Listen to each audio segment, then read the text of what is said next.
Do. I don't get paid enough for this shit. God dang it, Tom. This is a dump hosted by Mad and Tom.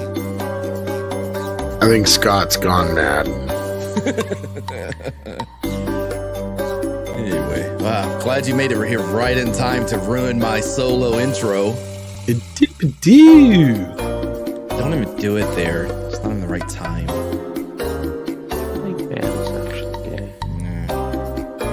Kind of guess like killed the fun I was having because you're too cool to come hang out with us and watch Cool as Ice. You didn't think at the 10-second mark, Mad needs to come popping out of that green trash can. But no, you don't do that one. I do that one. I'm the main host. Mad's a dude. You're not gonna do it. Here we go. It's like you never watched this. Did you say Mad was a douche? Is that Stupid dude. Oh, wrong spot. I do not like being all the way in the back. Well, at least to the right way up. Look, I'm still upside down. But you're on two screens, so you can watch yourself. I don't even know if that George guy is still around. Yeah. Why does he have so many screens? I don't know why I can't hop out of the trash can with him, like next to him. Matt's got a little stump. It's time for the dump. Where'd my music? All right, Toxic Man Flu says, Gary has an awesome story of hope and success. I never would have made it through the last 2 years without Gary, Comics Division, Culture Casino, and many others in the Fellowship. Thank you all. This has nothing to do with me. I like how they're using the word fellowship. I tell people to stop using the word community. The Fellowship. Stop. That commie language. Yeah. The Fellowship of the Ring. Yes.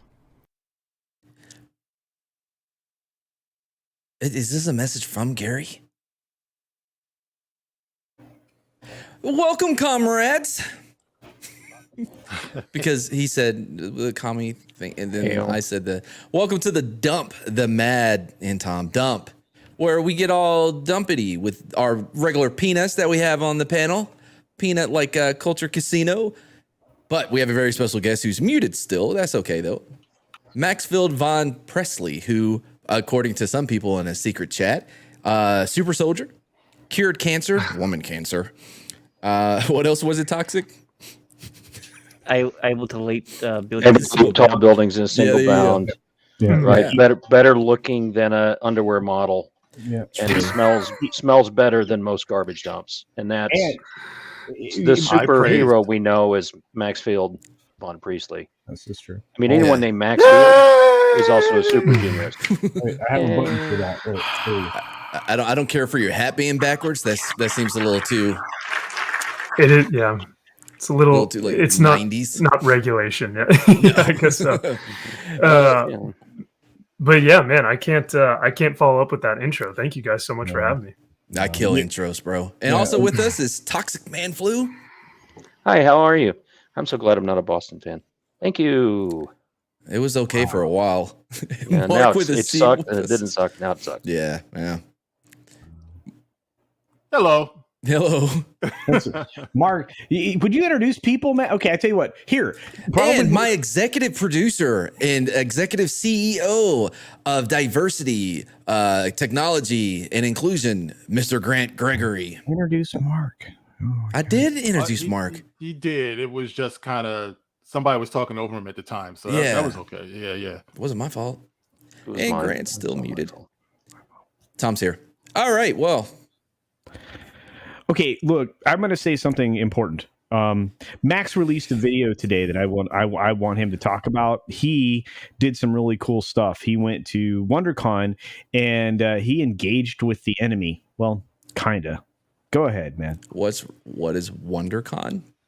Oh, it's kind of like it's a smaller Comic-Con, but more so for entertainment, pop culture, and like overall, just like because Comic-Con used to be just comics, independent comics, right? Mainstream comics, but WonderCon kind of envelops everything. It's a lot of cosplay too. So I went like Comic-Con. It really is. It's just a small Comic-Con, but they call it something different. Makes you wonder why Mads is the host. Because I asked them good questions. Yeah, right. So it was a good time. Met some really cool comic creators, but I went to a panel, in the largest panel that was there. Kevin Smith actually spoke afterwards, but I had left before then. I didn't care to hear what he was talking about. They were promoting Clerks 3. Should have told that fat fuck to unblock me on Twitter. He's skinnier than I am now. Shit. Oh, it's the Hollywood weird. Yeah. So, but yeah, I went to the OneRing.net had a panel, and I went to that one because I wanted to see if they were going to actually discuss some of the issues that we've been having, and if they were even going to talk about YouTube, Twitter, any type of Vanity Fair article, all the concerns that the fans have been having, their interactions with the fans, and how they've been portraying toxic fans. They didn't, and the video will go more into that if you guys want to watch it. I think it's a super fair and balanced understanding of what they talked about. They did release some interesting news, I guess I could say, about the show, and some news or nudes. We have to be clear with this because they did promise us barely legal Smeagol. Ooh, I thought they they did have the intimacy coordinator on set, did. So maybe that might be they're coordinating what they're talking about. Intimacy, hobbits, intimacy coordinator, river folk. By the way, Tom, I rewatched Lord of the Rings trilogy the other day, and when Gollum was like, Gollum, I was like, let me clear my throat, Gollum. I was like, how has no one ever thought of that before? It's perfect. So there's a freebie. Makes sense.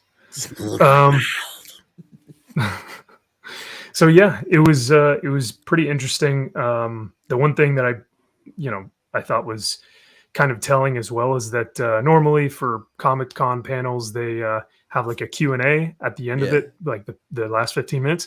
They did not have that. They just kind of said, all right, well, that's all we have for you guys. And then they dipped out. So I think they kind of didn't want to address any type of issues. Wow. And they just kind of left. So they're usually really open and honest with everybody about things. It's weird. Maybe 20 years ago, when they were known for some good, for their wisdom and discernment, but not so much now.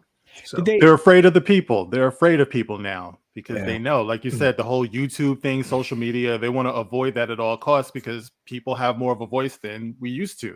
Yeah. So now we can hold them accountable for the crap that they're giving us. Well, that's actually true, Mark, and that's a good thing.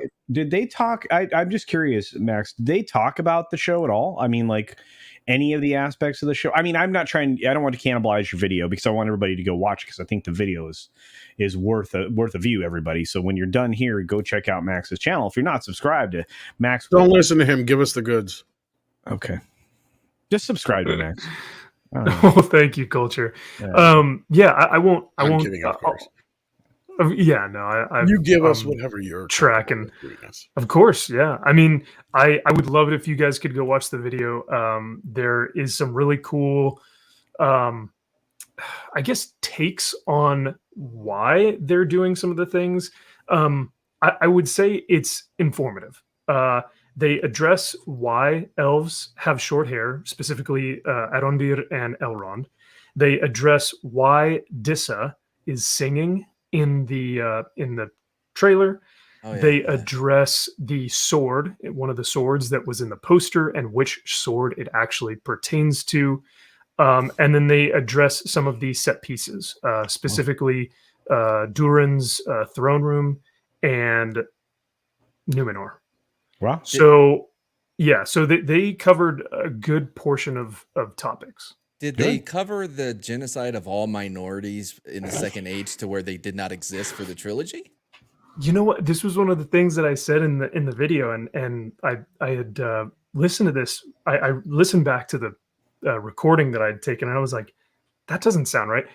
But Dissa, which is the dwarven queen in this new series, is an adaptation of Dis, which is the mother of Keely and Feely, which we've seen Keely and Feely in The Hobbit, and they don't look like Dis or Dissa, So I was like, so how is that supposed to work?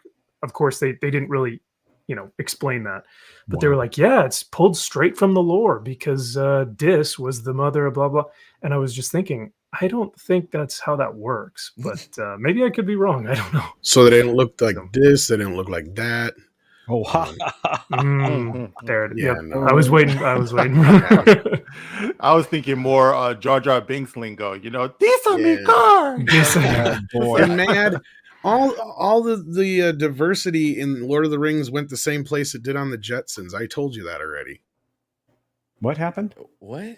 My Jetson knowledge? I don't know all the lore. Well, like I said, name the black character on the Jetsons. I mean, it felt like some of those robots were black. Because there ain't one. No. No. I learned about Cody the other night. Well, let's just say this. I really appreciate you, breaking it down for us. We just lost somebody. He'll be back. He's Australian. Yeah. We do appreciate you breaking it down for us. Obviously, Max, we want people to go check out MVP's channel. It's amazing. His intro is brilliant. I mean, short, sweet, hard to beat. That's the kind of stuff we all love. So, why is this Jenga? What is going on? Anyway, all right. Now I'm hosting. I'm in the host spot. I think it's perfect. You should be hosting. I think it's great. No, let's actually dive in because we got some super chats. We got a member chat. Matt, do you want to address those? Well, speaking of culture trying to run things, Eric K sends a $2 super chat for. Here we go. Here we go. What are we going? Where are we going? Where we are? This is Luminaire's new song. Good album. I like Luminaires. Good music. Here we go. Where are we? I forgot what it said. Anyway, speaking of what it said, Salty Texas C for $4.99 of Texano. No, not Texano. Texicana money. There was something there. I could have workshopped it. This guy, I only do this because I know what it bugs culture. This goes to the man, the myth, the legend, the best LOTRTOP. Sweet. I don't know what that means. Mole ever. And misspelled mad salty. MAD. MVP. The guy next to you. I misspelled it, bro. Oh my gosh. You know what? Send in another super chat. Clear that up. Oh boy. Did you see the member chat? It's in the private. Can I highlight that? I can't highlight nothing. No, but you can read it. I can't look at it. Okay. And who's this from? Makini. Oh, that one. Sorry, I was looking at the cultural one. Never mind. That was a joke, a secret joke in the private chat. Makini Draws says, by the way, I want him to teach me to draw so bad. Like all I can do is a lion, a donkey, and a helicopter, and all three look very similar. Anyway, who okayed this? It wasn't me. I'm in prime form tonight. Member for 2 months, Hot Pie. Hell, Scott, not here. Hell, Saturday Sporkerz. Sporkerz, okay. Peanuts, Sporkerz, love y'all. Well, we love you too, Makini. Good to hear from you. Makini's awesome. We also have a super chat from the lovely Sherry as well. Oh, we do. Speaking of Harry, no, that doesn't work. I read something in the chat. Stop it. I like Sherry. Sherry's always on my channel. She's good people. Yeah. I don't see her super chat though. Yeah, I don't see it either, guys. It's in the starred. Yeah, here it is. I can't see. Oh, it's not a super chat. Never mind. Oh, it just says I miss Scott. Well, so do I. So do I. I won't read it. I don't read. I never thought I'd say that out loud either. In front of people. There's and not only that, we're live not only on the tube, but also over on Twitch. Did you know Scott, Sporking News Podcast, has a Twitch channel? Did you know that? He does. He does. Yes, and we currently have nearly 9 million views over on nikainahay.net.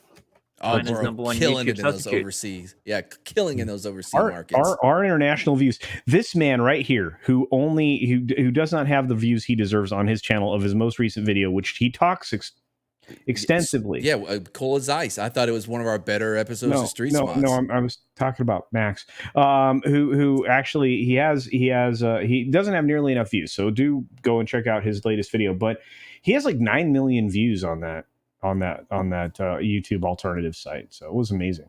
I'm just saying, Yeah, I'm still shocked how that even works, but I'll take it. As opposed to the 23.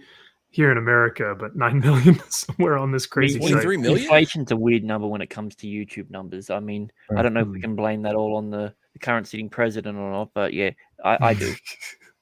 I do know this. I know that we actually have articles to talk about today. And you know what? We're not going to bury the lead. Mad's going to put us up to speed here as we get to the Prime article. You can read it. You got a good reading voice. You want me to read this? I'm the talent. I don't read. All right. From our friends over at Bounding into Comics, we've got those guys. Disney Air responds to parental rights in education law, claims this anti-woke right-wing nonsense is unsupported by a large majority of Americans. That does seem like it's based in reality. Yeah, which, you know, it doesn't surprise me. Abigail's like cuckoo bananas, but What date was this article done on? This rolled out on April 1. Yeah, I can't believe it. I'm sure she said the exact opposite. Speaking of cuckoo bananas, Toxic Man Flu with a $5 super chat. Oh, you don't have to do that. You're on the panel. Isn't that what you're supposed to say? Yes, you did exactly. Yeah, sure. Go ahead. Say that. That's good. I'm nailing it. And I quote, I hear Maxfield Von Presley once saved 5 million children from watching Star Wars. What a big-hearted, manly man. Oh, toxic. It was just 4 million. It's just 4 million. What a humble, humble man. Humble brag. Doing the Lord's work.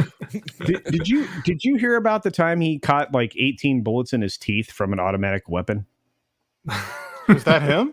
Yeah. Mm-hmm. It was 5.56. Calm down. And they were 5.56. None of this 2.23. Dude, I had a better one. You didn't hear mine? I was like, it was just 5.56. Calm down. It's not like it was 7.62. Oh, dang it. I should have shut up. Sorry. Or 25. Good work, Yeti. Oh, sorry, wrong street. Oh, yeah. Wow. Where's Yeti when you need him? All right, here we go. Now, look, I'm going to say it this way. Abigail is bananas. This is probably not an April Fool's joke, but I'm going to read it. Spencer wrote it, so let's do it. Here we go. In light of recent focus given to Governor Ron DeSantis' signing of the Parental Rights in Education Act into law, and Disney's subsequent vow to have it repealed by the legislature or struck down in the courts, heir to the House of Mouse, Abigail Disney, has pushed back against those who support Florida's recent legal moves, asserting that this anti-woke right-wing nonsense is unsupported by a large majority of Americans. By the way, that paragraph is one sentence. I knew it was coming. Great. You were with me, right? You knew that was coming. Yeah, I was trying to write one sentence in the banner, but I didn't get there in time. Oh, man, that would have been great. By the what way, would a Disney Air know about the large majority of Americans? Number one. She's one of the people, like Joe. Yeah, my ass she is. Joe rode a tractor one time. He knows people. Preach. Pretty sure that's a real story. Officiating the law's passing on March 28th, DeSantis explained that the Parental Rights in Education Act ensures parents can send their kids to kindergarten without gender ideology being injected into instruction, and they will be notified and have the right to decline healthcare services offered at schools. One paragraph, one sentence. Well, it was a lot of that was a quote. And speaking of quotes, we have another $5 culture off already. Yeah, guess the structure of this sentence. Tonight, kids. Oh, dude, you got to see him on our Wednesday show. I find the worst articles for him live tonight on YouTube. Put your money down. Will culture blow one or not? Speaking of the stars being bright, that came out. This is a family-friendly stream. We don't want to see culture blowing anybody. Salty Texas C for $5 Texan dollars.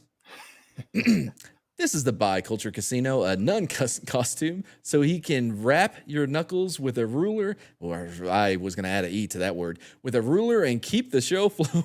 Hell, this madness. I don't know why I was going to add an E to wrap. I was like, that's a weird thing to do in a nun costume. But that made sense, though. Yeah, that's it. Yeah, it's Spanish. It's repay. Yeah. Repay. I've never seen a Grizzly Adams get so pissed off at grammar. Somebody send Jay an invite, please. Okay. You want to clear that with Tom and I, the host of the show? Yes. Already on. Does anyone else look at Max's faces? I feel bad for Max. He's never been on a dump. Yeah, Max is wanting to dump out. I can see that. No. I've been present for a few dumps. Just in I've witnessed a few dumps. Have they all gone well? And they've all gone well. They've all been a lot of fun. So I'm glad that I can be. I'm glad that I can be part of the dump now. Which is great. So. Everything comes out okay in the end. Well, I mean, you get that peanut butter from the MRE, man. Like that is like if you're going on like a SRT, like an OPLP, and you need like 3 days without having any movement. Just get some peanut butter. Good to go. Depending on the consistency, that cheese spread. Some of that cheese spread was pretty brutal as well. That jalapeno one too. Like I don't know how you ate that. Ooh, spicy. That's spicy. Yeah, but some of that stuff is pretty wild. We're going to have an aside real quick. What was your favorite MRE? Oh, chicken pesto. No, not the chicken pesto pasta.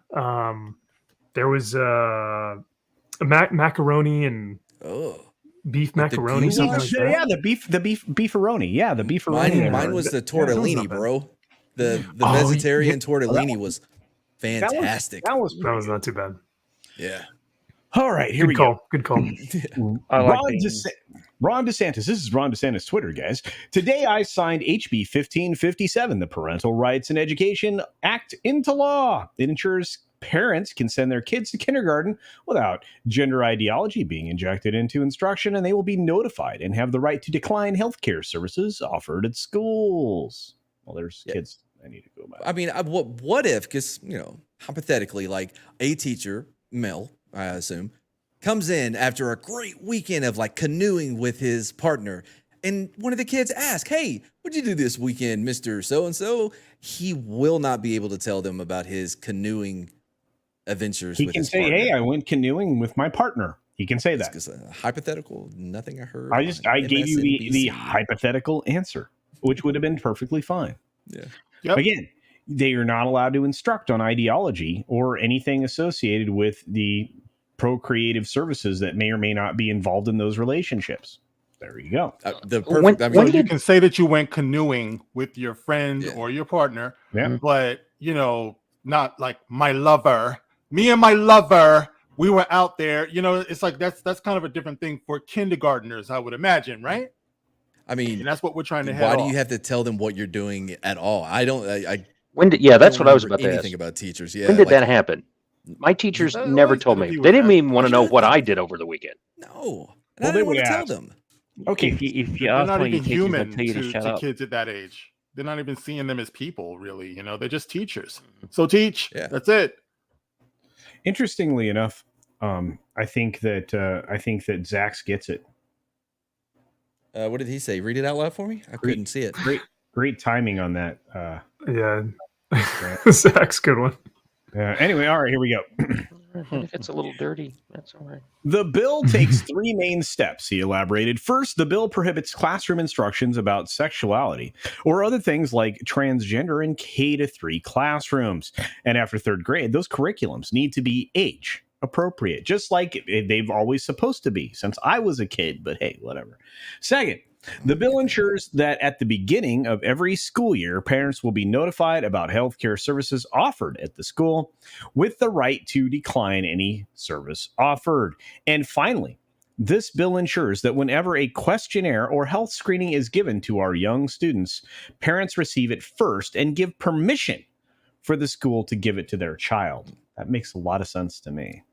So, and again, this is, he's pointing out all the weird wackadoodleness that has shown up in Florida curriculum here in this picture. What's wrong with that? Because a dude hanging out looks like a kid hanging out with a puppy. Yeah, it's not easy to read the verbiage on there, but it's Can not. You read it for me? Oh my goodness. I have to embiggen it. Let's see. Enhance. When I was born, my mom and dad said, "It's a girl." When I looked in the mirror, I saw a girl. Okay. So far, so good. Kind of. But because I'm transgender, I wanted to see a boy. Jane, you're supposed to be in here. Well, that took a turn. Why is Jane not here? Somebody get Jane. What? Jane, get in here now already. Honestly, it's a little intimidating being on the same stream as MVP. I mean, he's already cured 2 times of other different types of cancer while he's been here. Well, not only that, not only that, he fixed my heart defect just by showing up on today's stream. So now, Max, you would be made my pants smaller. Yeah. I almost slid out of my chair. On that note, pointing to. I think somebody had a question for me. Oh, go ahead. Yes, please. Yeah, I'm just if you could make culture get to the point in one of his rants, that would be worth like $1,000 to me. So just say it. I don't know. Maybe I'm the outlier here, but I kind of enjoy some of the rants. So I'll allow him to speak his mind, and then at any point, once he decides to nail that point home, that's so. Not only are you generous and kind, you're extremely patient. He's very patient. Yeah, and help the disadvantaged. That's you're a god. All right. I'm starting to see all those things you were talking about him, Toxic. Oh yeah, no! See what I mean? Go ahead. Oh, go ahead. No, please. I was just gonna say, to be fair, I really don't have much. Like as a guest, I don't have much say. So even if you guys were like, hey, you need to do this or do that, I'd be like, hey, I'm a guest here. I can't do anything. I'm just here for the ride, So I wish more of y'all pulling would the take whole show behind you. Jesus By the way, Christ, this is gonna suck. I really want to see the rest of you guys taking a note from MVP. By the way, MVP can sit there and look pretty, bro. That's all you got to do. Why did I get moved down here? I'm the opposite of Frosk. You guys can just look at the cool statues in the background. Like, yeah, you guys can objectify. F's in the chat for MVP, folks. F's in the chat. No, look. Are you those of you out there in the chat? Are you spanking it to MVP right now? Are you diddling your mouse? Maybe inappropriate. Anyway, if the chat slows down, it means that they're preoccupied and they're not able to get to their keyboards. So, why do you think Toxic is to type F? F's in the chat if you think that Max is easy on the eyes. So we should start doing like hand checks, like what happened like on the church van, like on a youth trip. The youth pastor would be like, hand check, and everybody got to put their hands up. Yeah, dude. Like at night when you were rolling in one of the church vans between like your campsite and the back to the church or on your way there, they'd be like, oh, hand check, and you'd like have to take your hand off of the thing you were real fast, like nothing's going on. And if you do it quick, Jesus won't see. Of course, like, your fingers are glistening. Anyway, I got to go. Okay. Pointing to independent journalist Chris Rufo's recent campaign to bring Disney's critical race and social justice theory-based leanings to light, Disney took to Twitter on April 1st to opine, like all radical ideologues, the right wing has finally run amok and is coming to devour the hand that feeds it, business. For my part, I'm delighted, she added. It is the business world that has been, either by act or omission, feeding the opportunist right wing to distract us with culture war nonsense while they rifle through the till and empty everyone's pockets. Ugly. You think that's true? Do you think she actually believes that? There she is, by the way. That is Abigail Disney in all of her glory. What the hell is she wearing? In that picture, I don't know, something. The hand that feeds it. Where does she think all these idiots have money to spend? Yeah, she's not smart. I don't get it. Yeah. The only thing she's done recently is like advocate for like employees. That's the best thing she's ever done. Employees of the Disney company who are underpaid. I don't know. Mark, what do you think? I think these people, they're taking advantage of the ignorance of the public.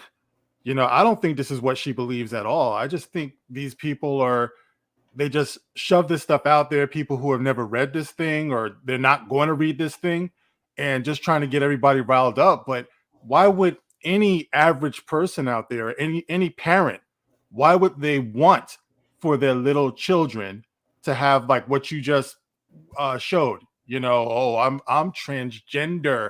That's just not natural. No, it's not natural. The majority of kids are not thinking about that kind of thing. So why would you put that into their programming? Well, Mark, and again, I mean, I know that this is someone that Cameron Pasha knows, but you see this lady who's on the thumbnail that's just right outside of my pointing here. You see her? Yep. She has a pansexual and transgender children. Now, are they old children? No, they're young children. How would she know this? You know, again, people are using, and you know what? The ladies on Toxic Femme covered this the other night. Tom, I think they mentioned something called Munchausen's by proxy, right? And I think that we're seeing that. No, that's Darius. No. Darius Münchausen, yeah. Speaking of popcorn in a bag, Darius sends in a $1.49 super sticker of a popcorn. It's actually with the holder. It's not a bag. Well, sometimes it depends on where you go. What would you call that? A kind of container, a popcorn container. Munchausen's by proxy is when a caregiver projects upon another a set of symptoms and essentially treats them for such things. That's what that is. But I'll keep going. Here we go. I was just trying to educate everybody. We are waging moral war against Disney. We are directly targeting their public reputation. We are turning half of their customers against them. Actually, it's probably more than that. Disney is that individual? Which side are they on? Because this is Chris Rufo, the guy that's exposing all this stuff. Okay. Yeah. Disney, it's true, because not only that, they don't even understand what the bill's all about. No, because they haven't read it. No. Dude, there's just so many words to it. Don't worry about reading it. Just let the news people do it. They use experts. No, it is easier if I just have like Hellboy screaming at me, gay, gay, gay. Yeah, it's by the way, 3 words, right? Don't say gay. This is what the majority of people are gravitating towards. Yeah. They don't even question, does it actually say that or not? No. If they can determine that it doesn't say that, well, then it exposes these people as the bullshitters that they are. Yeah. You know what I mean? Because they're the ones who's pushing it. Like, that's what it says. It's very simple. Does it say that? If it doesn't, well, we start from the position that you guys have been lying to us. But people won't even do that. They won't even go look into it and see what it actually says. Like, the conversation they're is afraid over. to. Yeah. And the moment somebody does, they get attacked. That was going to be my next. Oh, sorry. I was just going to say that was going to be my next point, Tom. Exactly. I think people are just so afraid now that they don't even want. They don't want to read it. They don't want to be a part of it. They just want to be on the side that is going to be the most tolerant and the side that is most like accepting of everything, without even doing some of the research for themselves. Because in my mind, this bill or whatever this is, it isn't trying to be exclusionary of people of different. What this bill actually is something that I thought all public schools already had. Thank you, Tom. And that was, clear, to let the parents know what the hell the curriculum was and what their kids are being taught in school. Like, that's what I got from the bill. And, you see these people out there freaking out that are supposedly quitting, and it's like, good. Obviously, you don't have the faculties to be part of the school faculty, because if you're more worried about being, what's his face from South Park, Mr. Garrison, going in there talking about your fucking sex life all day, than you are teaching the kids actual school, then that's a problem. Let me tell you what, I don't remember or very, very rarely ever met any of my teachers' significant others, or would they ever really say if they were married or not, outside of the name Ms., Mrs., whatever. Especially if they're Mr., you didn't fucking know. So unless you were smart enough to think, oh, does he have a wedding ring on or what? Like, you don't think of those things as a fucking kid. Why? Because it's not your fucking prerogative. That's the last thing you're thinking of. The only time you're as a kid, and it's usually when you hit those teenage years, thinking about anything like that, is just that. When you get to that point where you're starting to figure out who the fuck you are. At that point, there's tons of places to go to.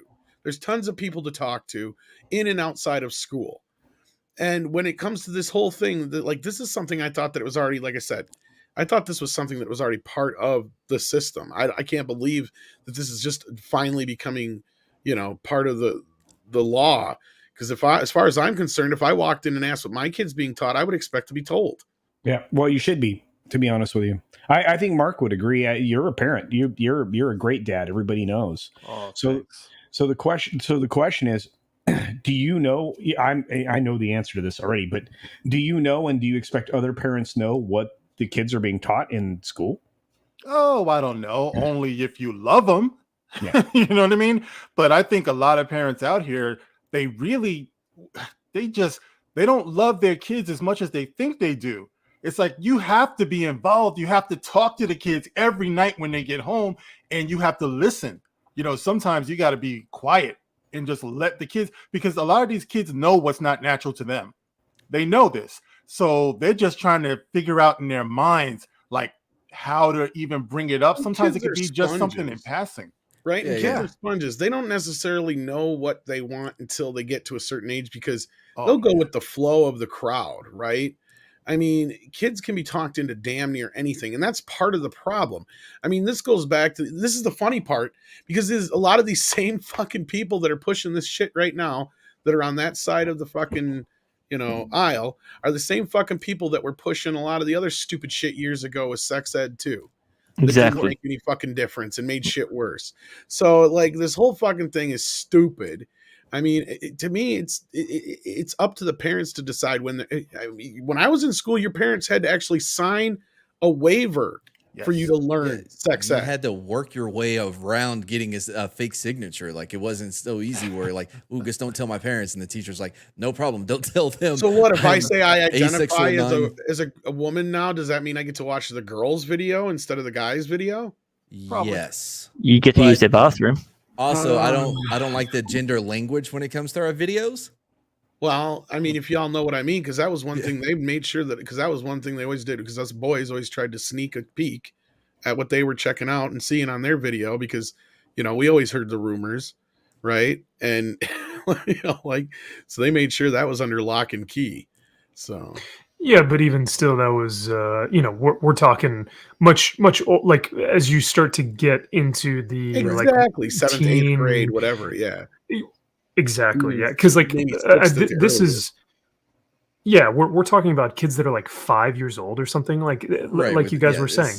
They have no concept of gender or sexuality. They literally are just like, I remember as a kid picking up a stick and thinking it's a sword or a gun or something. Like, that's what, like, as a kid, that's just what your mind is doing. SpongeBob and piss in your pants. That's what you know. and they also want that all the time. They want the approval. Pants, yes. They want the approval of adults in authority like positions. Exactly. As well. And I think that's where your point is on, Mad, where I was saying earlier with the whole thing of like kids are sponges and they're influential, right? Because they want to please those in charge, because they don't want to get beat again or what have you. So they're like, yeah, okay, you're gonna tell me that you're what was it, Ms. There was a new one I heard. Well, it doesn't even have to be a threat of any kind of like being punished though, Mad. Like kids in general just want to make their parents, their teachers, the authority figures generally around them proud, right? So that's what makes me angry about these parents that are pushing all this stuff before these kids are ready, because it's clear that these kids are just following along with what mom says, right? Yeah. They're not actually speaking for themselves. And kids don't want to know any of that sort of stuff anyway. If kids that age see someone being affectionate or anything, it's gross to them. That, like, if my teacher ever told me about them getting married, the first thing I'd say was, that's gay, something like that. Like, it'd be so like repulsive to me as a child to know anything like that. Yet now they want to do it from as soon as they get into school.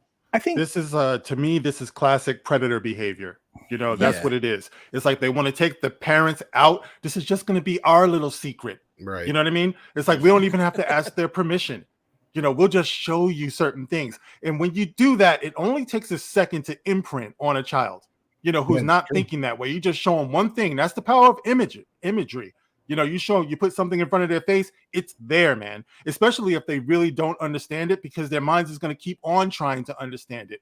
And if their parent isn't there or plugged in to know what's going on in this child's mind, then they just took their development and just took it like this. You know what I mean? Oh, yeah, Forever. It's fully, it's broken. It's fully, you've removed innocence, and that's their whole plan, right? And Disney's on board with this because they want to be able to market adult material to children.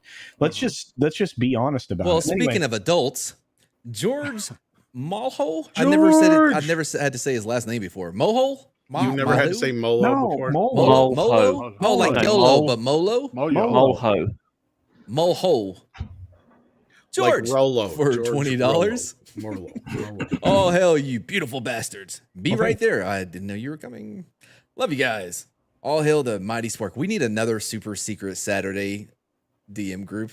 Why? That one's getting full. Well, all I know is this.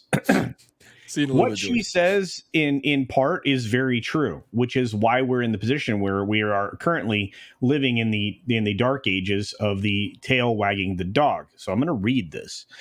You need two things to rule with a minority. Did you see what I did there? She continued. First, you need to be constantly looking for fresh meat to throw to the minions to keep them riled up all the time. Who does this sound like? That works until the herd thins. Remember Scar in Lion King? So now they've come for American businesses. No, that is not what happened. And this is the problem, right? She is conflating things and she is misleading people. She doesn't understand because she's an ideologue, that's actually what's happening right now to the majority of Americans. The majority of Americans don't want gender identity bullshit taught to their kids. They don't want to have to deal with it at work. They don't want to have it at any part of their lives because they recognize it for what it is. And it's this fractional minority that she's a part of that are utilizing all of the tools she just described, which is hilarious to me. Anyway, sorry. Speaking of meat, George, for $5, culture, again, talking about meat. Well, George, you know he loves that meat. You can't beat meat unless you're culture. Hey, the one thing you don't do is culture. Real quick, culture. Real quick. You have to kill meat. You don't culture meat. Real quick, Casino. Everybody, welcome Jay. Drunk. Thank God somebody's here to say. Oh my gosh. Hey, brother. Good to see you, man. It's the handsomest man on YouTube. He should be right below. We already had Max here. Yeah, Max is already here. Well, I don't know if we can have Max and Jay on camera at the same time. It might break things. The sex appeal is through the roof right now. Okay. That's right. It would imbalance. I think we will cause women to have. It used to be called the vapors. The vapors. That's right. Is that that's what Elvis. And we have to include the gay men, of course, in the chat. It'll be all types of tidal waves. The moisture, I tell you. Our only hope is if Mad and Culture can balance it out. It'll be like a greenhouse in here. So I have a thread. Just go with me, right? Have y'all ever seen that Southland movie with Justin Timberlake and The Rock? It was like it was from the dude that did Donnie Darko or whatever, right? Southland Tales, I think is what does this have to do with Jay? Well, hear me out, right? So it turns out, I'm going to ruin the movie for you. Turns out that Sean William Scott was like, it was himself from like a different time. And then when they touched, the world blew up. Like, that's what it's like with Jay and Max. Like, if they get too close, like, I don't know why he's still above me and you haven't switched this yet. But like, if they get too close, there'd be too much like, you know what I mean? Penis or something. I don't know what y'all are you suggesting if their tips touch, Mad? Oh boy. Wait, what fights. Scott said no sword fights on the screen. Max is circumcised. I'm not this sure show about Jay. has completely gone off the rails, Jay. Maybe we should get back to the article. Mad would know. Mad would absolutely. Yeah, of course. We're going down a dangerous path right now. You were an officer, right? They make you, right? Clip what? It's part of the officer candidate program. Yeah. When you get there, they're like, "Hey, are you already circumcised? Okay, well, you're gonna have to come with me, bro."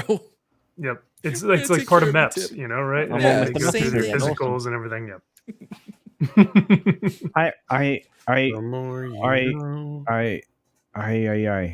Look at that! Look at that! Look at these two beautiful humans. We've gone off the rails so far. We've turned culture Mexico. Ugly as shit right now. Me too, and I'm beautiful. Yeah, you are. Look at the three of the prettiest men in the world are on the top row. Holy crap!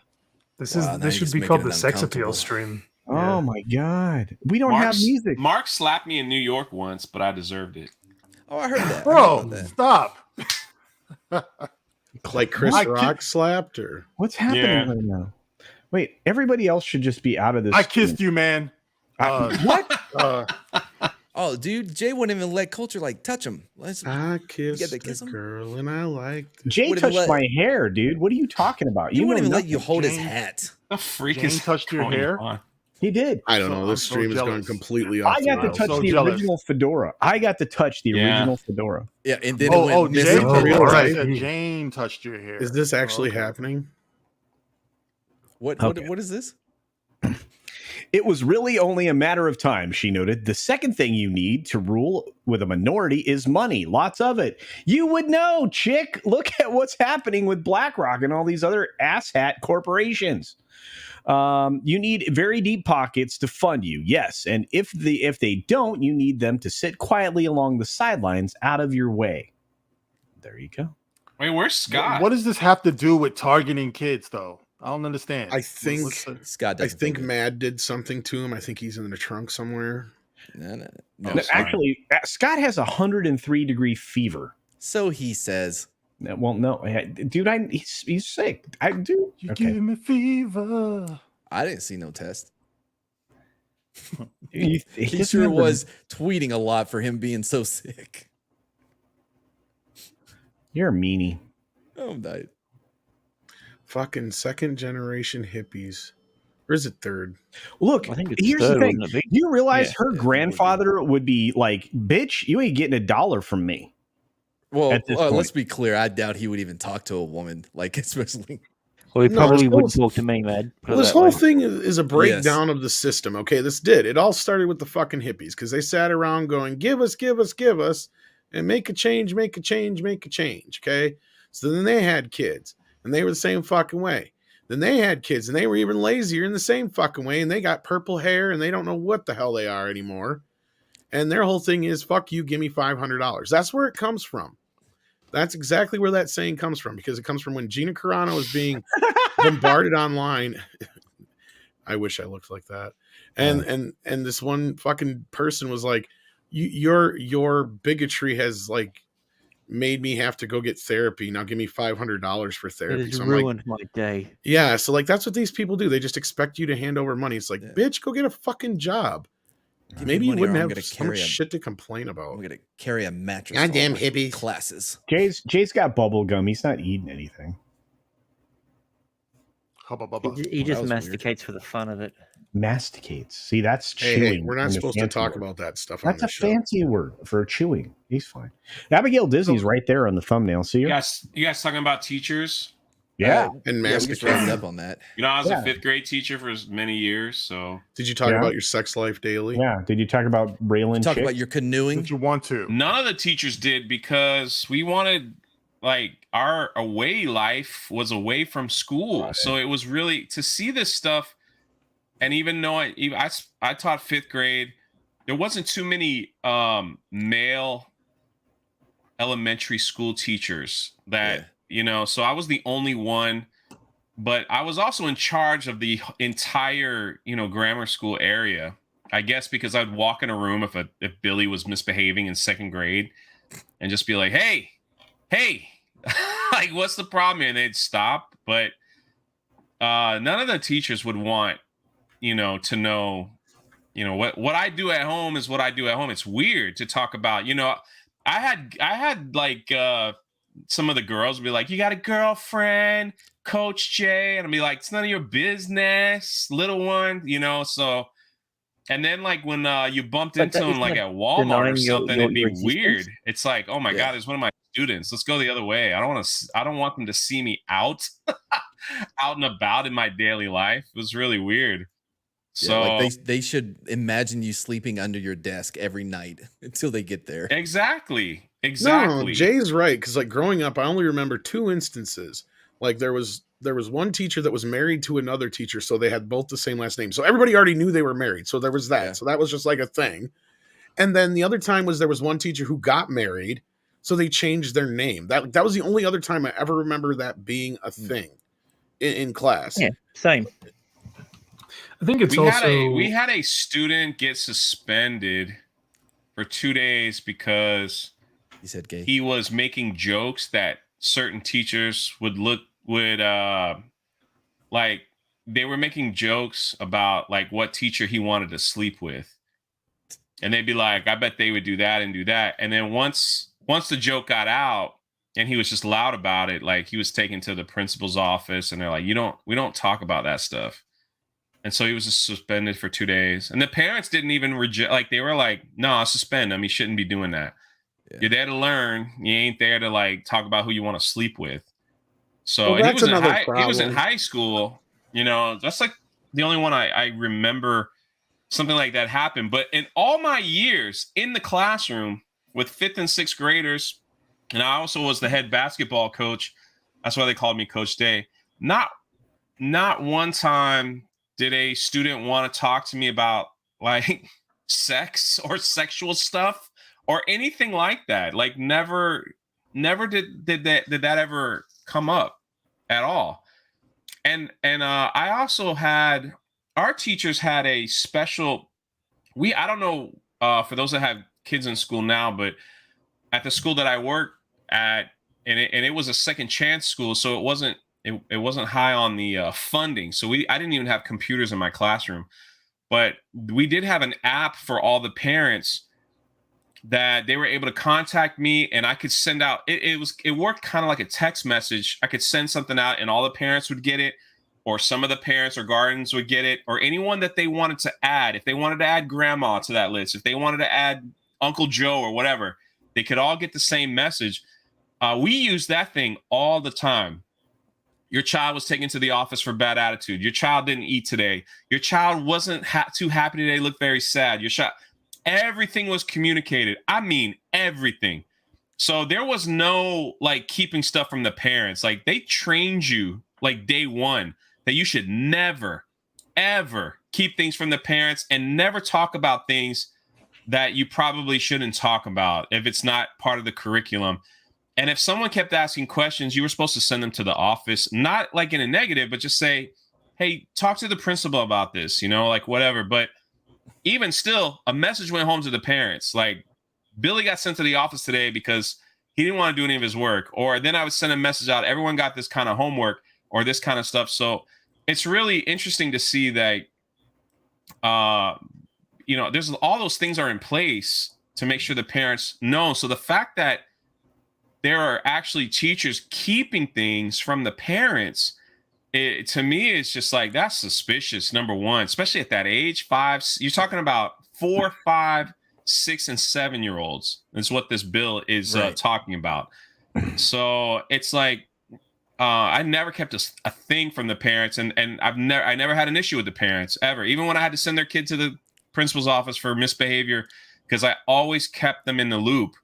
And they appreciated that more than anything. It was just like, even small stuff. It was just, your child didn't eat lunch today. Just wanted to let you know. So it was just, so they know what was going on. I think there's two very concerning things. One is that the systematic, like the level of the way the schools are like using that CRT lens to choose what they're going to teach. And the second is that the teachers are even comfortable keeping things from the parents. Like on an individual level, how are you comfortable doing that? But it has to that's the issue is not, I didn't mean to cut anybody. I'm sorry. You are taught a month before school starts, like these are things you cannot do. You cannot keep things from the parent or guardian. You got a curriculum from Florida saying you have to teach this. There's a certain thing that you have to teach. And then you have to fill out all this paperwork to say, I taught that on this day. This is what the grades were, blah, blah, blah, and fill out all this stuff for the state of Florida. I don't know how the other states work. And so all that stuff was there. I mean, and the sexual stuff was like, you never brought that up. Like they teach you that. Never bring that up. Deflect. If they keep asking about it, you send them to the counselor. It was not your job to say, yeah, I sleep with a woman. You know, it's like that. What am I going to do? Go into my 5th grade class with like 10 and 11-year-olds and goes, hey, last night I got drunk. I woke up next to, Aunt Betty. Like, look at that. Like, it's like, why would you even bring that up in the classroom? Number one, this whole thing is crazy. So the fact that there are people that are upset about this because they have to like tell the parents stuff or anything is beyond me. That's beyond me. So There's something weird. You would think it would protect them. It would protect the teachers, because why would you want to engage in questionable, communications with children, like young children, when you know you could be misunderstood? The child could go home and say that you told them about your junk or something. It's not that you could. You will be misunderstood. That's the whole point. There's no ifs, ands, or buts. So here's the argument. The argument is because this happened in Orlando. There was a gay man. He's married to another. He got married, and he put a picture up in his classroom for 6th graders of him kissing his wife or husband, whatever you call that, husband. Why? And kids would ask questions about that. And listen, you want to know the truth? Most kids kind of thought that. In my classroom, when people would, when you'd hear that stuff on the playground, there was a lot of snickering and laughing. That's all. Like, just kind of like, whatever it is. So apparently they're not mature people were asking this teacher, why are you kissing him? And he was like, oh, well, I'm married. Let me explain how this works, this and that and that. And then parents got mad, and he was suspended. And now he's making a big stink saying, I can't teach in Florida anymore because I can't show a picture of me and my husband. Number one, the picture was like you tongue kissing him, and it's up in your room, like facing all the kids. All right. Like, that's number one. You don't need to have that in your, I'm sorry. Like, you can have, they'll let you have certain pictures up, but that's not what you're there for. You don't want that either way. You wouldn't want someone with their wife doing that tongue in them. Exactly. That's the thing. It's like that's not what the classroom is for. That's and home. So I don't understand, like, telling him, hey, you need to take that down. Like, and then it turns into, oh, you don't like gay people. No, that's not it. You're there to teach a class. You're not there to say, hey, look at my husband. Yeah, that was the one thing that was done wrong. Sorry to interrupt. By the way, everybody, welcome George. No, you're good. But like, as a teacher, like, I just know, because that's what we were always told. Like, yeah, you can have pictures of your family up and whatever, but it's not your responsibility to go into detail saying, hey, everybody, look at my daughter. Hey, she's single. Yeah. She's never had sex. Just so you know. All right, look, here's my wife. Yeah, we slept together last night. It was fun. It's not there for that. And her boyfriend came over and railed her 4 or 5 other times. No, right. Good morning, the reality is that they should have called this the Parents' Rights Bill, which is simple. It's that's what it's called. No, I know that, but I'm talking about in. Yes, well, that's the problem, George. Is those it's they're trying to right, but they needed to point out. They needed to point out furthermore that, which DeSantis did, but the media was attacking, to bring a whole slew of parents. Let the parents talk. I love when DeSantis speaks. But they needed parents to say, hey, this has to do with sex education. They're kids. I don't care what it's about. That's our responsibility. But that's how they're spinning it. They're spinning it to where I can't celebrate my life with my classroom. And at the end of the day, you're not supposed to. You can't. No. I get it. Like, we all have life experiences, and sometimes we share those in the classrooms. Kids always ask me about traveling to China, helping the poor, my time in Haiti, things like that. Those are life experiences that I can share in that goes with a lesson, not like a random, conversation of my personal life. But those are some of the things that I can, incorporate. Exactly, it's a teachable moment. They're neutral. Well, but why is it important? Why is it important? Why is it important to tell these kids what you're into? I mean, how many people have kids and those kids have sleepovers, and when their friends come over, you just happen to walk in the room, something, kids. I really love fat asses. Don't judge me now. You know what I mean? This is just something that I'm into. I like slapping them and watching them jiggle. I mean, you're going to talk to kids about what you're into as average everyday people. If you look at it like that, you realize how out of line it is for these people to want to relate to kids that young, what they're into. I think it's because they want to be they always wanted to be centered around this. It's a very, like solipsistic type of viewpoint, right? Is that's why, like, the picture is facing the kids, not when he's at the desk, when he's sitting there grading papers, he can see his level. It's where everyone can see, so people can ask, hey, tell us more about you, because you should be the focus of all things, because you are the most important being in like ever created. You know what I Listen, mean? nothing scared me. Nothing scared me the most is that you're working with children, and God forbid one of them were to say, you know, Coach J did something or said something or anything like that. I made sure my rules were so thick. Was never alone with a student ever. Never alone with a female parent, like a mother or grandmother alone. Never. Always had somebody else in there, or we talked outside. Never, like I did, like I was purposely like I never took a child home. Covered your ass. Never gave them a ride. Never. I'd rather sit outside and wait for someone to pick them up. Never did any of those things. And like I had like a list to remind me constantly, even though you get a little comfortable throughout the year and like, you know, you start to know them a little bit better. Nah, you got to create a space for your personal self, because all it took was like someone to lie about you, you know, and you're out of a job forever, you know, for good.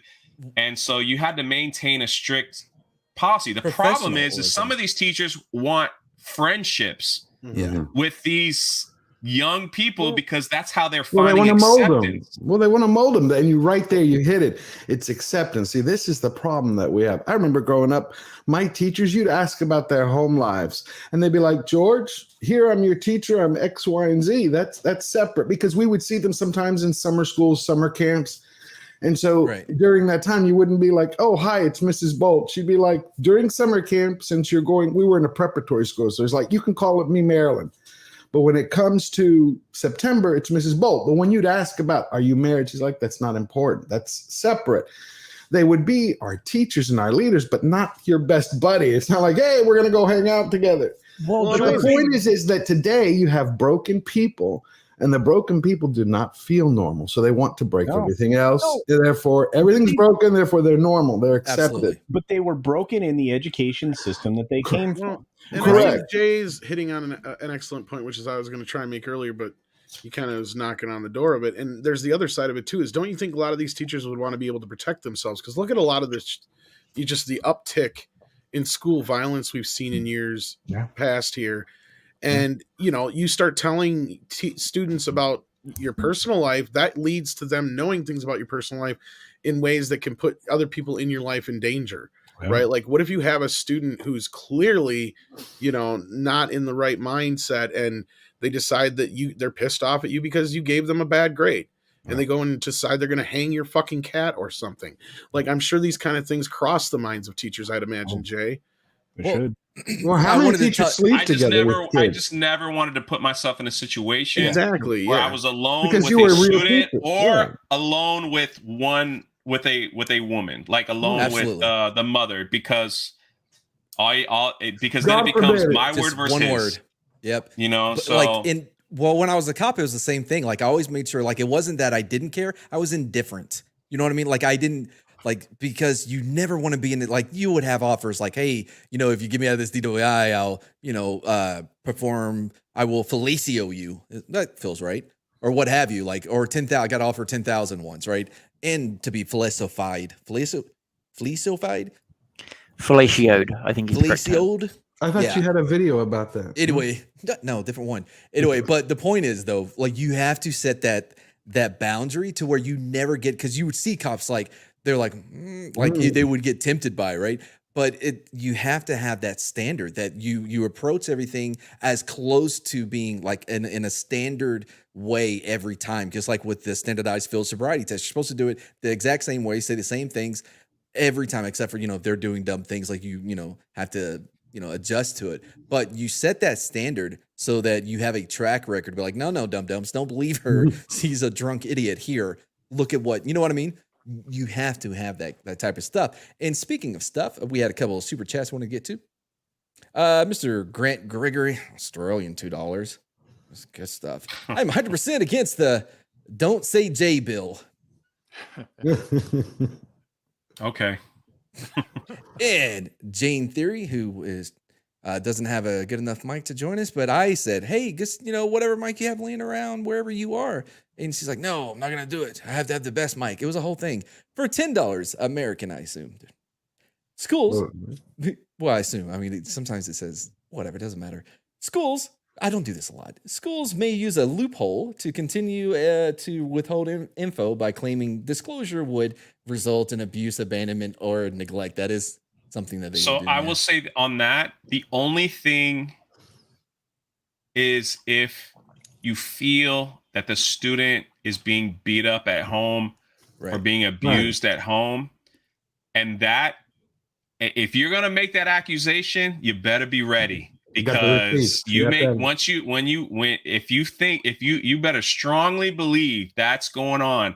Or if a student comes to you and say, I was at home and I got beat up or whatever, immediately, that's why they have school counselors, they have all that. Immediately take them there, and I let the parent know so-and-so's in the office with an issue. And that's it. They take it from there. It's not me, it's them. I'm not the counselor, I'm teaching math. I'm not the guidance. Like I don't handle that stuff. They have people at the school to handle those situations. It's not the teacher. I hate to say it, it's not the teacher's responsibility. So like we're there to teach a class and to teach it well, you know. So well, Jay, how has it changed from the time you first started teaching to now? Like what was the one you haven't seen one major thing change in the way they're teaching children or handling them? Not you, and what you see in the school system from the insider's perspective. Not you people. Not really. A lot of the stuff that you see online with like, oh, my lights just went out. Libs of TikTok, stuff like that. A lot of that stuff is blown up. I mean, you're talking. We had several fights in our school, but we were able to restrain. But we were also taught, like, if you're going to restrain, you got to go through a class. So a lot of the stuff that people say, like teachers can't fight back or anything, it's not that we're not allowed to fight back. But if you're able to restrain them from hurting you or others, then you do that. There's usually police officers on school grounds as well, so that they just sit in the parking lot most of the time. And if something like that happens, like they'll come in and take the student. I'm talking, have you seen, like, you know, you see libs of TikTok all the time where they're showing one school after another trying to. Most of those teachers are in California. Yeah. No, I was just wondering if you ever saw it. Like, have you seen an influence starting to come in there where they're point of personal privilege? Okay, well, that's good. That's actually good. So it's more isolated. It's way more isolated. You're talking about maybe one teacher out of thousands. I mean, thousands that are crazy. So, well, listen, we've had crazy teachers come into school that I was at, and you could just tell they ain't gonna last. Okay, we didn't finish. They ain't gonna last. They come in all like happy and everything. Is like a month later, they're like, "Where's Betty Sue? She went to another school." So real quick, we have a point of privilege. Super chat though. Oh yeah, I didn't get to the last. Parents must remain alert. Thank you very much. Well, you didn't read the bigots part either, too, because that was another point I was going to make earlier. Is that's how they're getting away with this shit. Is they're painting anybody who's against it as basically a bigot.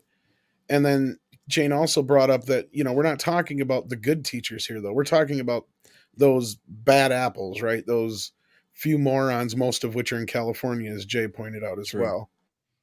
Culture has his hand up for some dumb reason. We also have a point of privilege that came before the hand up. Mr. Grant Gregory? Oh, I was just going to say Culture had his hand up. What? He used his point of privilege for you, Culture, so say it. Yeah. Jay, as a teacher, would you mind if they put a camera in your classroom that parents could watch like they do with a lot of preschools and daycares? You want to know the truth? Yeah. I would mind. Yeah. Okay, tell me why. I'd hate that. I would too. But tell me why. That's interesting. Because things that are going on could be they could catch you standing at a weird angle or something and think that you were doing something that you're not. Okay. If they don't have the proper, like, if they can't hear what I'm saying, all the time, then they could just be like, what's he doing? Why is he standing over there like that? Why are they doing that? Why are they doing that? My door was always unlocked. Teachers come in whenever they want. They did that. That was the other thing. Security and the principal popped in all the anytime. So like, it's not like the principal's coming, everybody looks like you're doing something. No, it never was like that. They popped in all the time. My thing is that if they could get the audio correct and everything, then I probably wouldn't care. Right. We did have a box in my classroom that the principal or whoever can turn it on and listen whenever they want without us even knowing it. And that's happened. So we're starting to see that in different schools, preschools and honestly, I don't have an issue with that as a parent either, because I mean, I look at it this way: if most people are already under surveillance in most grocery stores and my door was glass. It was a big window, so anybody walking by could see what I was doing inside at all time. And most of the elementary classrooms had that for whatever reason. So it was. I don't know. The cameras thing just kind of was like It just was a little too much. It's like, man, if we got to go that far, then you shouldn't probably teach. Like if they I agree. That's what I'm saying. Do you trust your teachers or not? You know what I mean? If you don't, it's just like any one of us in the jobs that we do. Do we want cameras on us all the time when we're at work? No, but most of us do have. That's a great question, culture. But we're not responsible for kids. But the reason I ask for other things, though, if you're responsible for money, we don't trust teachers, dude. Yeah, we don't trust teachers right now. I don't trust the thing, Mark. You don't trust teachers. You have to be involved in your kid's life. I have no children. Believe me, I would be whooping people's booties if they were teaching my kids something, right?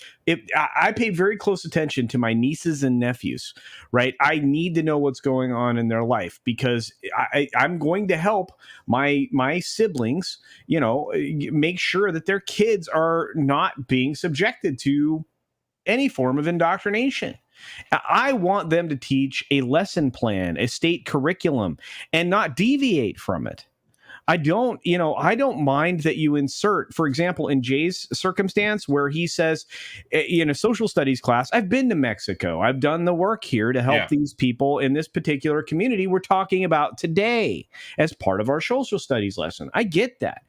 What I don't want is for them to talk about their 27 genders. There's 16 personalities, any of these other things that are going on in these people's lives. Max is like, chatting away. Max-sized. Look at that. Look, he is so pretty.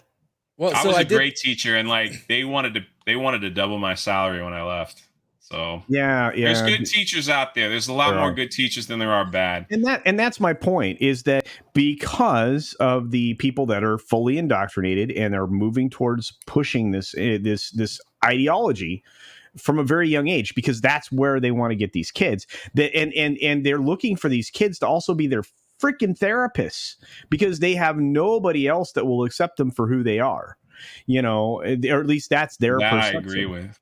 We are in a weird place. And again, I mean, I don't often jump off a cliff like this, but I'm telling you, no, when it comes to this stuff, man, kids are the most important thing. It's why I give money to, the charities that I do.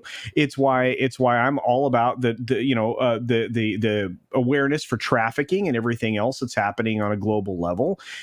There's a reason for that. We have to protect the innocent. We have to preserve childhood innocence for as long as it can possibly exist. Because not only that, though. Go ahead, Mark. Mark. Well, okay, thanks, because I got to jump off to go get this kid. But I was going to say, we have to also understand that we have to be willing to grow up. There's a lot of teachers out here who are stuck, in their youth. We're a very youth-driven culture, and they want to be seen as cool to the students. They want to relate to them as much as possible.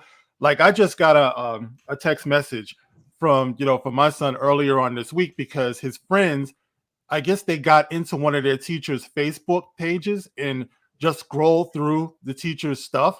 And it's right here. The teacher's name is here, but it's right here. It says here, and he sent it to me. This is from the teacher on his Facebook page.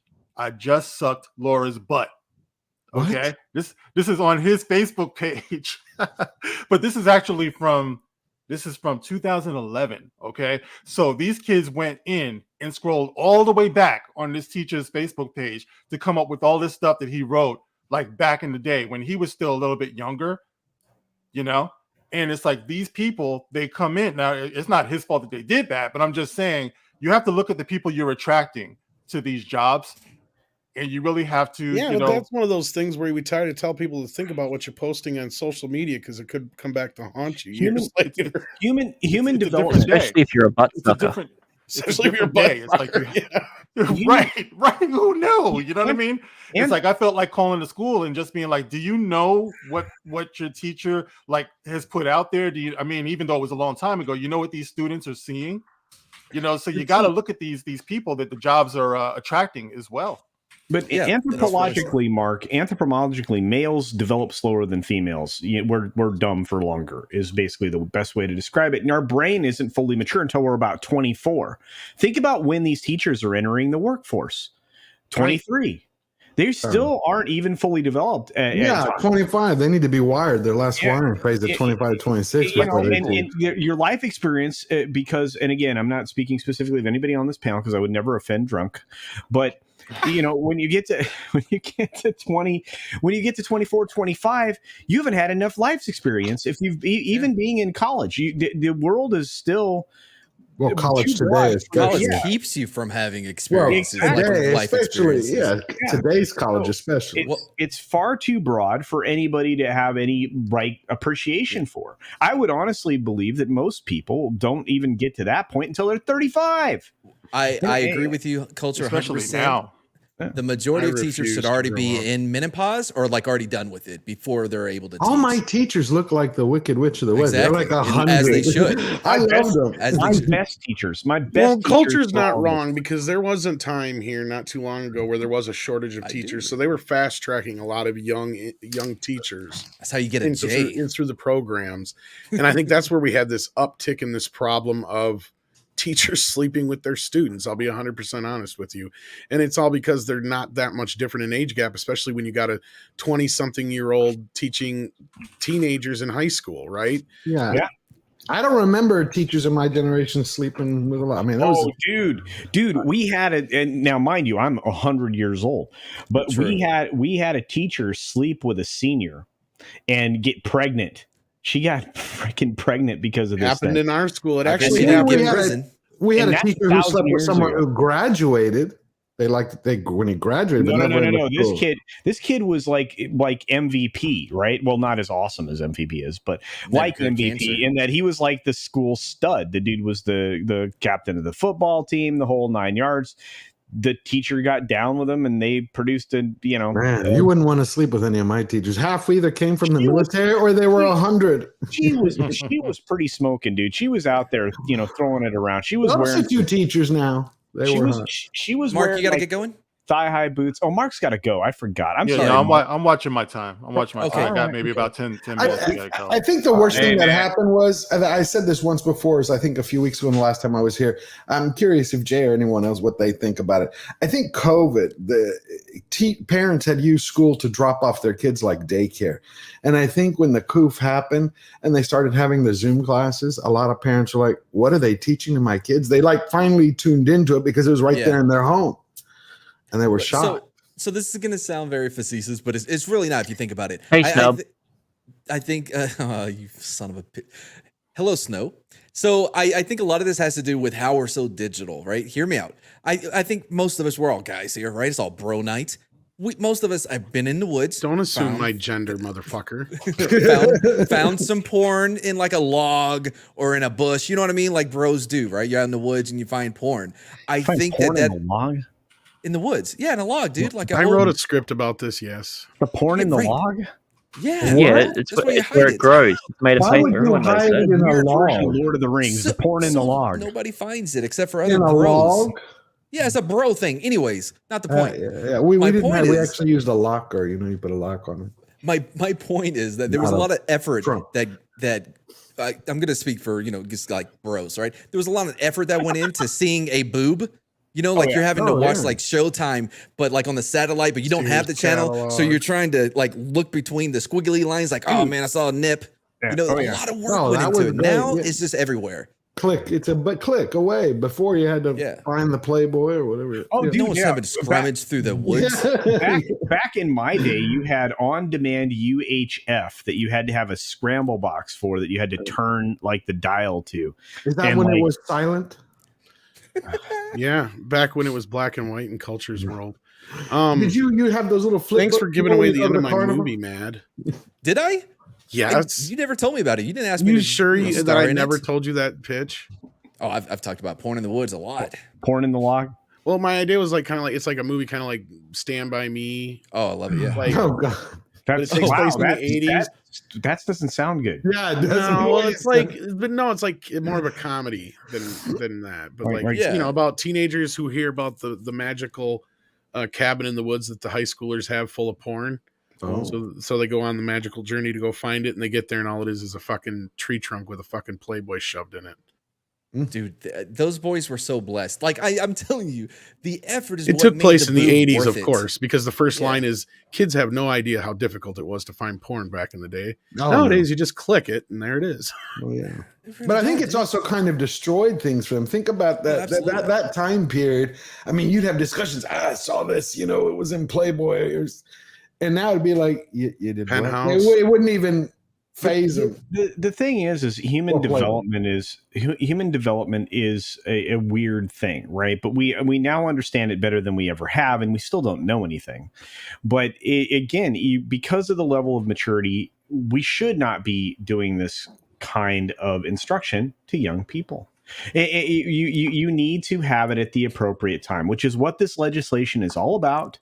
Which is what we've been talking about the entire time, not the porn in the log weirdness, but the actual story we were talking about. Well, we talked about an hour. We could have moved on to the log.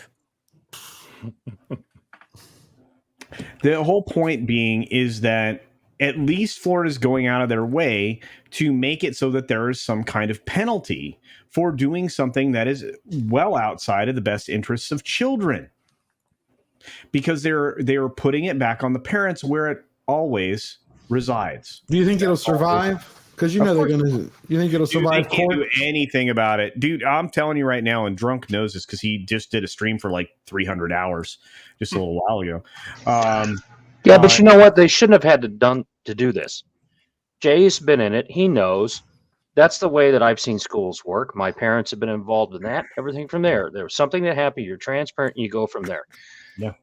This stuff is happening. We've got a SCOTUS candidate who's been kind to the P words. All right. That's where we're going. The playground crowd. Yeah. Right. Right. Yeah. These people are crazy and insane. And it's because 0.1% of the population that has a mental problem is driving things on Twitter because our politicians and people running in this country look at Twitter and make decisions based on it. Well, right? Twitter's not Twitter. We can always say that. We can always say Twitter's not real life, right?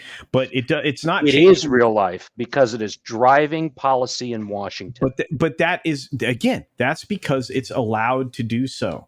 Look, we bear a certain amount of responsibility for all of this, and people bring this up all the time, and they're not wrong. The more air we bring to a flame, the more it's going to burn, the greater the flame will grow. We are putting fuel on some of these fires when it comes to some of these pop culture subjects or even these things. We have to call out what these things are for what they are, and we have to stop being gaslit. And I think, Tox, you're going to be one person that agrees with this the most. Immediately, we should have jumped on all of these news organizations, every single one of these people that tried to say this was the quote unquote "don't say gay" bill, because they were trying to brand it as such, which is is so far from the truth that it's disgusting. We have to stop letting them gaslight us at every turn. Because, again, it's all driven by the informational media that is giving you lots and lots of daily misinformation. It's one of the reasons why Grant and I have been working on this CNN docu-series or whatever you want to call it that I've been doing.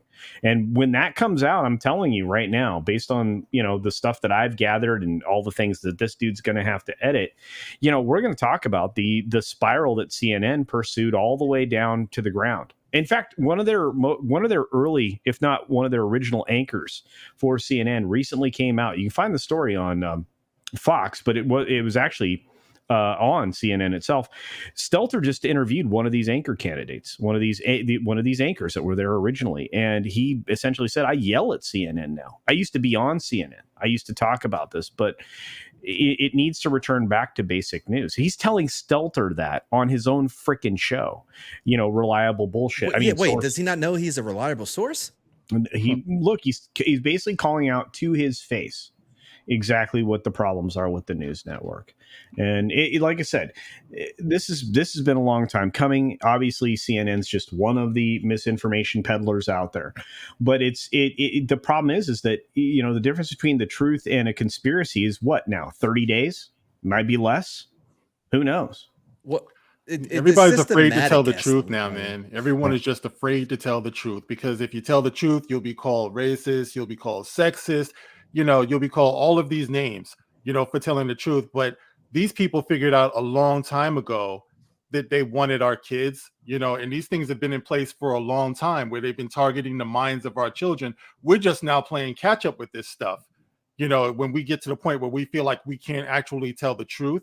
But we are, you know, we're living in a dangerous time, man, because, you know, the kids, they depend on us to be able to do this. So we should never be afraid to tell the truth and to say what's not right. Watch what your kids are watching on TV. Be over their shoulder. Whatever they're listening to in their little earbuds or whatever, listen to that. Find out what they're doing, because this stuff doesn't take a break ever. Never. It absolutely will not stop ever until we are dead. You know, and then the next generation will be right where they want them to be, you know, right where they want them to be. And that's what we're dealing with here, man. It's, you know, we need epic pushback. You're 100% right, Mark. We are all standing there with you, my man. We can't be cool anymore. You know, we can't be cool to our kids. We have to be, you know, the uptight parents, you know, go into that role, be old, be proud to be old, be an elder, you know, have that wisdom. Don't be afraid to speak that wisdom. If you've lived long enough, if you've been blessed enough to live long enough, then speak your experience. If you've learned something, you know, some people are just dumb forever, but, you know, some people have actually learned and have some life experience that they can impart onto the children. There's no reason why they should be such easy pickings for these people, you know, but that's where we are now. 100% true. Everything Mark said, 100% true. Yeah. Mark spits fire all the time, dude. Freaking love him. Hey, I appreciate that, guys. I really do. And now I got to go be a father. Okay, so I got to go get this kid. Go do it. I'm out of time. You're good, man. All right. Have a great weekend. Much love, everybody. Max, great seeing you, man. It's been a pleasure. So, Culture, if you can bring up the article that I just put in the private chat, I want to take advantage of us having this MVP here. Oh, of course, absolutely, yeah. This man is going to love this article in the weirdest It's a good one.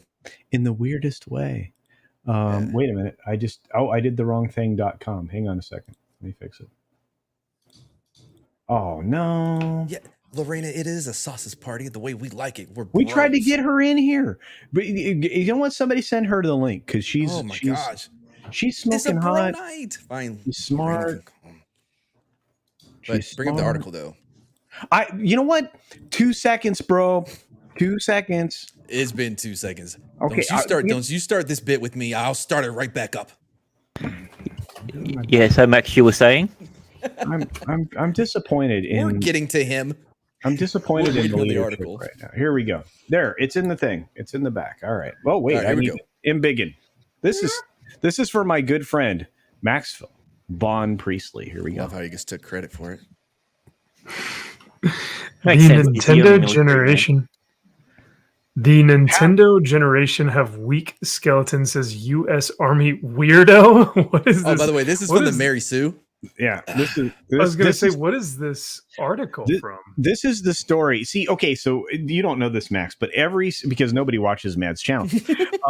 But if you were to watch Mad Barber Entertainment, you would see him try to break me every Wednesday. This is the kind of story he serves up over there. So like, here we go. I'll like open him up with something a little like right, and then I'll give him something sweet, but I end it with the worst thing I can find.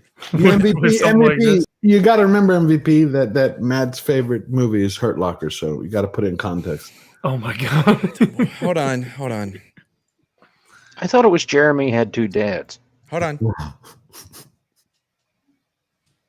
What are you waiting for? Wait, here we go. You.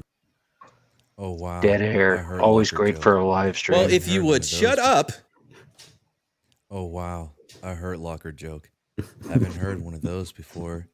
Yay, you. There you go. This is how often I hear that bad joke, is that I have it already pre-recorded on my stream deck. I have that one. I have You're Gay and On Fire. Those are 3 things I hear a lot. You should clip this and go back and listen, and then adjust the sound on the clips. It's quite low. Yeah, it's low. Yeah, that's Okay. fine. So You here should we go. listen harder. All right, so the article. Let's go back to the article. I'm gonna try. Yeah, here we go. I thought MVP Whenever was you're going to ready. read it. Oh, do you want to read it, Max? It's up to you guys. Before you start reading, read it. I have to bounce y'all. I'm so Yes, sorry. I had a to prior. I had a It was prior, great having you on my engagement. I just stream, wanted to Jay. stop on and say, hey, Great much to love see for you, you Jay. guys. You're, gotta you're text always Gina. welcome to the Mad Dump, Jay. Just know that. I It's know not that. the mad dump. It's Spork. I gotta go. I'm Have a good one, buddy. on Flashcast, so I gotta head over. Oh, hey, say hi to Yellow for me. Yeah, let them know I hadn't got my. No, shut up, man. All right then. Do something important, Jay. He just did. He went to go hang out with Flash. Dude, that's a fun stream. Have you ever been on that one? And you Matt? know why, Matt? That's your fault because you dissed Hurt Locker. Speaking of bad jokes, Mexican Iron Man with $10. He deserves it. He gives me shit. Please accept this donation for the Mads internship. YouTube. Oh, I can't read anymore. No. Future Mads Leaders internship. Development Program supporting Future the next leadership generation of development YouTube Cub Scouts is an important and noble goal. Wait, Wow. What? That doesn't even track logically within your own super chat. You need to send another one and clean it up. Am I teaching the leaders of Cub Scouts? No. I'm not a Cub Scout. No. You've been my intern and Scott's intern for a long Never time. been He's your just intern. he's recognizing that. Never Yeah. been an intern. I'm gonna read this because either that or Max. Max, you want to read it? You keep trying to take it from me. I have no problem reading it. The only thing is I don't have control over those scrolls. I can so scrolly I can. scroll. I can scrolly scroll. Okay, yeah, sounds good. Scroll. Let me ask this first. Where did you guys even find this? Mary Sue.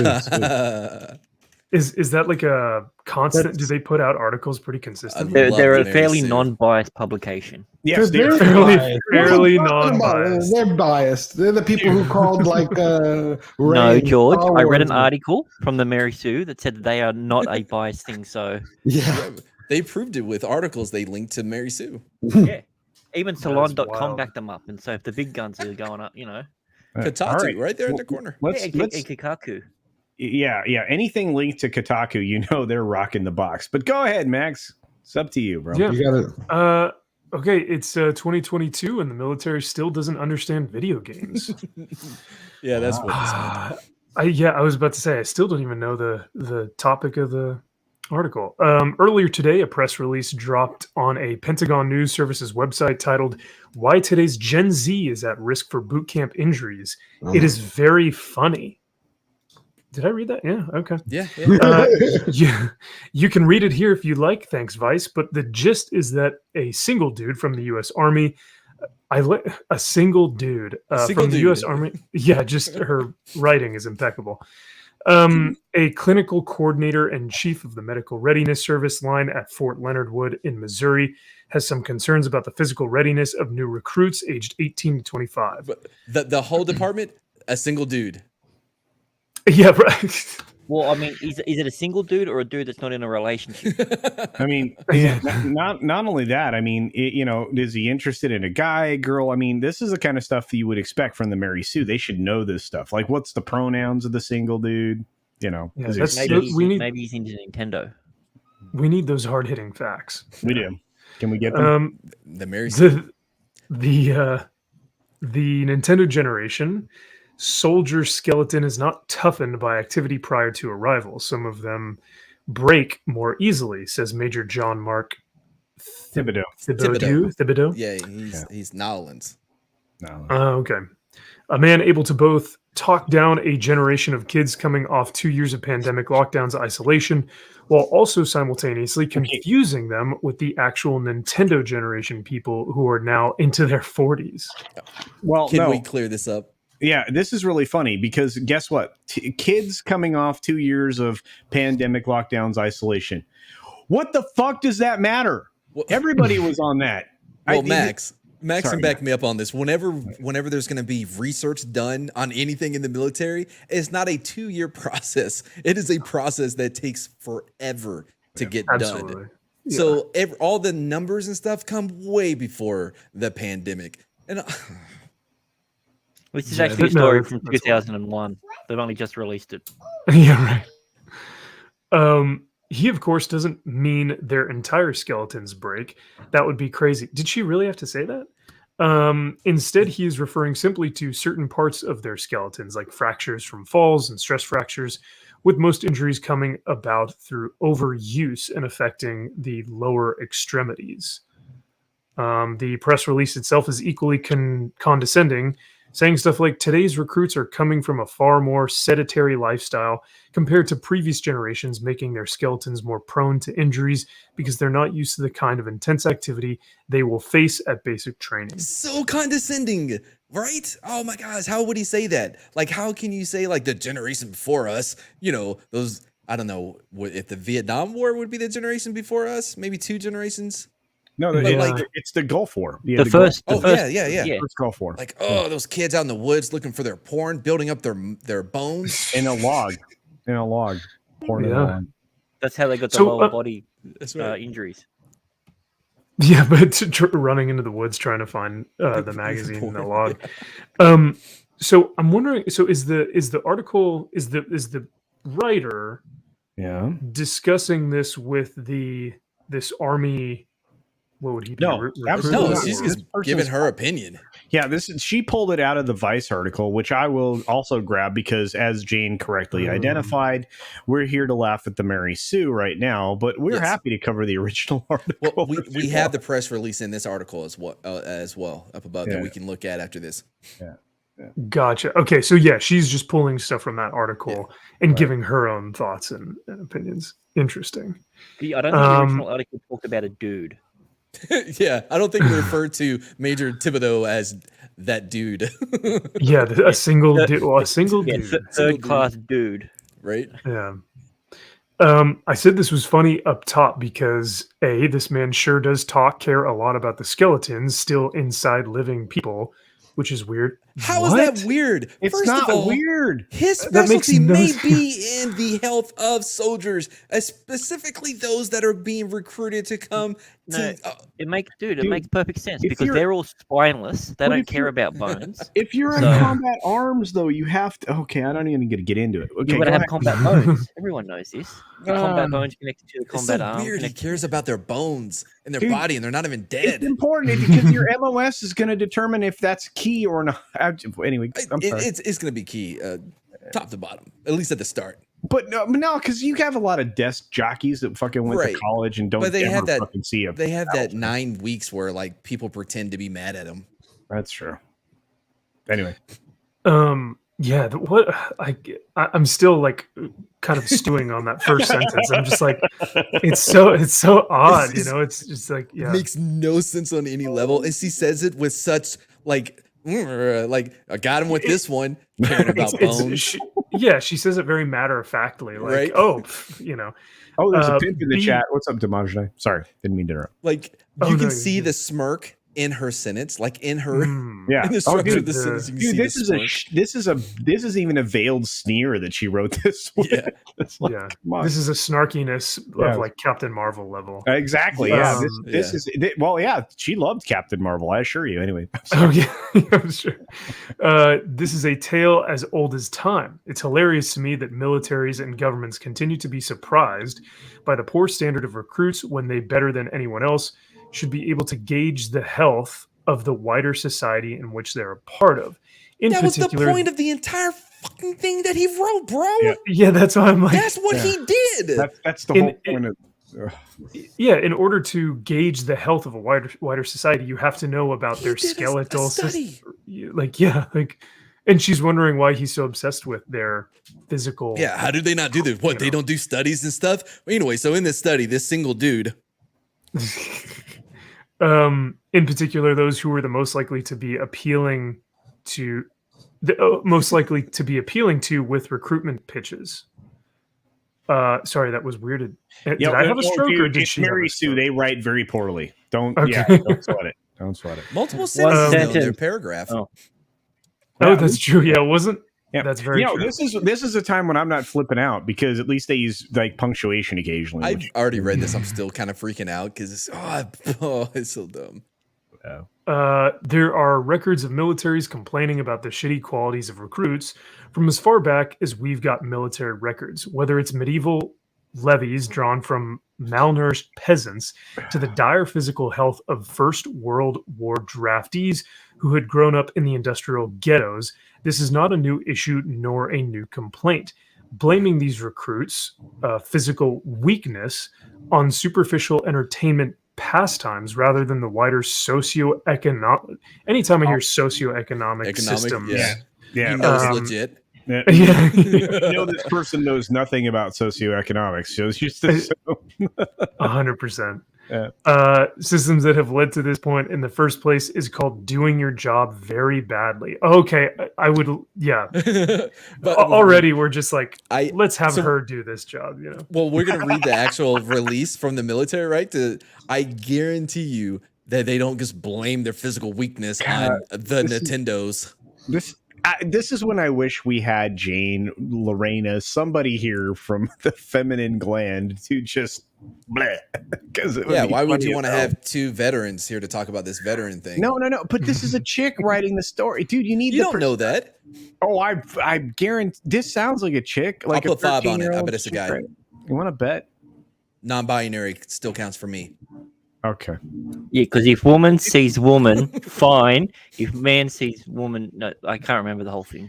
What if it's a chick that's now a dude that used to be a chick that's now a dude that's now a chick? Nick's banned from YouTube for a week. He didn't want to show up last night. That's because that's the ones that have made it fluid. Nick's not banned.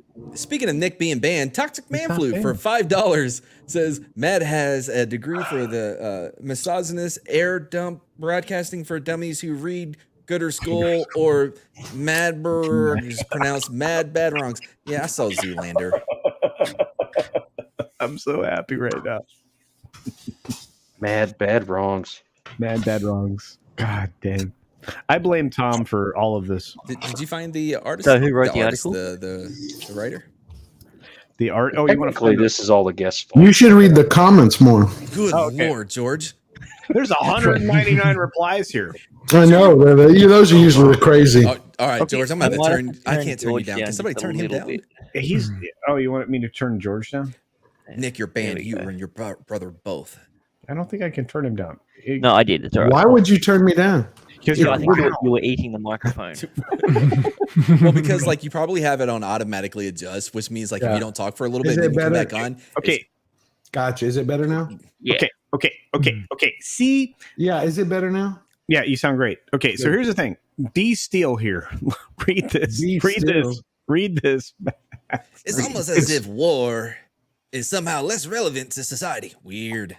We're about to go to a mega war because of the barely functional mental dwarf that's currently occupying the executive office. The anonymous says that feels incredibly disingenuous and blithely.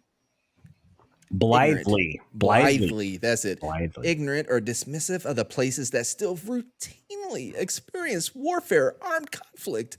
It might be less relevant to some societies, white societies is what I'm saying, but for others, it's still very much an everyday reality. That's true. Yeah. You gonna take this one, Coulter? We can each take a turn. Sure. CMLN2 said, "Not exactly.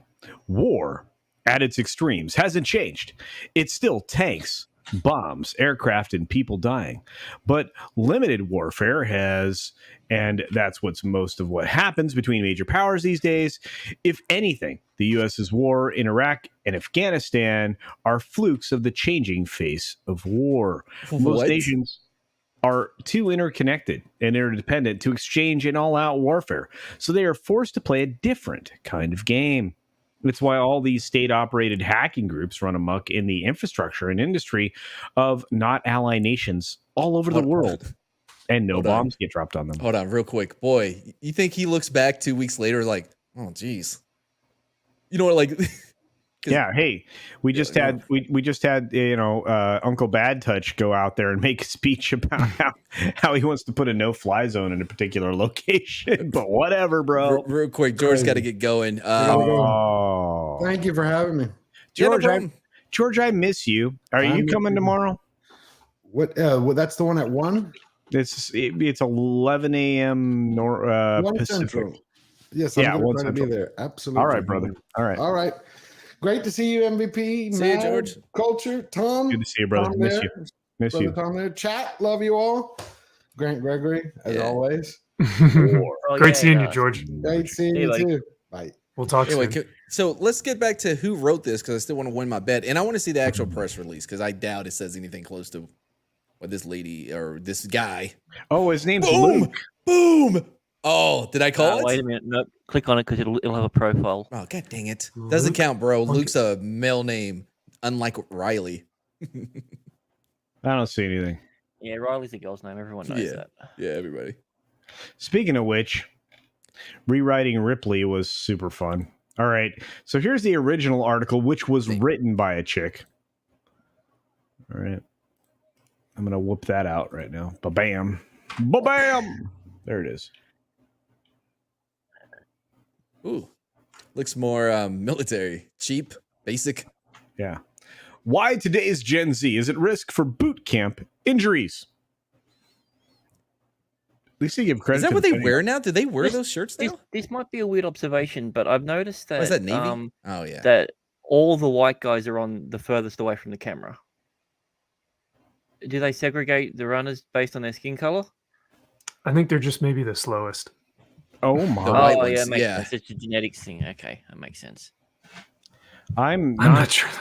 I'm not saying anything about anything right now, but I am concerned with the U.S. military right now. Anyway, hey, leave that guy alone. He has two brave mums. I've seen the recruitment ad. Well, as far as like the formation would be, like the squad leaders would be on that side. So, yay, equity in the military.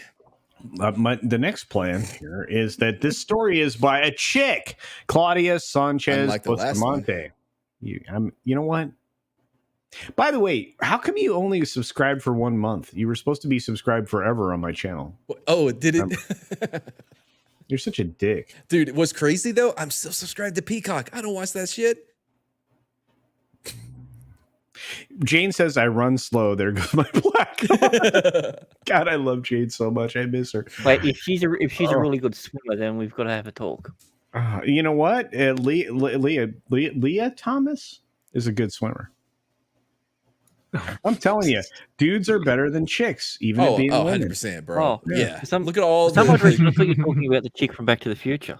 I did too. Howard the Duck was what came to me, though. I'm like, we only have 13 minutes, so I got to get going on this. So all right, let's read it. Editor's note, this is the first in a series of articles about recruitment and trainee training. Trainee training? That doesn't sound good. It does. And no, it really sounds like a training. Anyway, and how the military health system supports the military health services in maintaining optimal health as these young men and women go through basic training and recruit training and military and enter the military. By the way, by military health system, they mean that guy, that dude. That dude. that dude. A dude. Yeah. Yeah, that one dude. That single dude. Yep. Yeah. That one guy. That one dude. Today's recruits are coming from a far more sedentary lifestyle compared to the previous generations, making their skeletons more prone to injuries because they're not used to the kind of intense activity they will face in basic training. True story. Yeah. Bone density is created as an imperative if you are consistently challenging your skeletal system. If you aren't, it becomes less important. Your density of your bones changes, becomes less dense, and therefore are more prone to breaking. Sorry, just biology. Fuckers. Anyway. A few weeks of deliberate fitness preparation before shipping out to boot camp or basic training can greatly increase an incoming recruit's chances of success by avoiding the most common injuries that can delay or derail a recruit's completion of initial military training. So when I joined, I noticed a couple of things. One, it helps like the bigger boys, like the dude I went to MEPS or whatever it's called. MEPS, right? Yeah. Max? Yeah. Like they wrapped him in like the oh man, what's that plastic stuff like women use in cooking? But like put it over in like saran wrap around his stomach with some kind of thing. And they bought me some things to clean my system out, like from the head shop because I was, you know, smoked a lot of weed. Like this was the night before MEPS that they're doing all of this to get us in. It was 2004. It was a different time. They took anybody they could. What, felonies? Nah, you can waive that. Go ahead. What? Again, the guy I went with was one. I was go on. People don't listen. They're like, "Ooh, I got a good joke." It doesn't matter if it works. No wonder you were on fire. Anyway, we see injuries ranging from acute fractures and falls to tears in the AC. We talk about how funny you are all the time. Yay, you. Wow, your internal monologue is really fucking loud. Anyway, we see injuries ranging from acute fractures and falls to tears in the ACL to muscle strains and stress fractures, with the overwhelming majority of injuries related to overuse, said Army Captain Lydia Bloden. Assistant Chief. That's not the dude. That is definitely not a dude. Assistant Chief of Physical Therapy at the General Leonard Wood Army Community Hospital at Fort Leonard Wood. These occur most. That is definitely not a dude, by the way. Max, is that a dude? Is Lydia a dude? Definitely not. And yeah, wasn't his name like Yeah, this is a chick. Thibodeau? Yeah. Thibodeau, yes. This is weird.com. Okay, we'll keep going. These occur mostly in the lower extremities. She said statistically females tend to have higher incidence of injury. Go figure. Than their male counterparts, she added. What about Handy Randy? I don't know. Well, did you see the picture at the beginning of the art? I'm not going to go there. What can recruits do before getting to training? To prepare for basic training, new recruits should get off the couch, said Army Major General John Mark Thibodeau. There he is, right? A clinical coordinator and chief of the medical readiness service line at Fort Leonard Wood. Preparation can include the chief of medical readiness service line at Fort Leonard Wood. You know, a dude that cares so much about bones inside of humans that are alive. But notice that the first person was the chick that they didn't talk anything, didn't say shit about. Also, notice we haven't seen the word Nintendo once. Go on. And we also have to note that women are the ones that are getting jacked up. I think we all knew that coming into this. All right. Okay. Here we go. Start a training program with weight-bearing exercises like running, walking, and some weight training. Consider a couch to 5K running couch to 5K running progression program online or something similar to help slowly build into the rigors of basic training, especially if you've never played sports in high school. Bro, if we're having to convince people, no, like on your couch, you're going to work up to a 5K, you know, like stand up. Boom, you got 3 days down. Next time, take a step. If those are the ones that we were trying to convince to come join, we're fucked on a whole different level.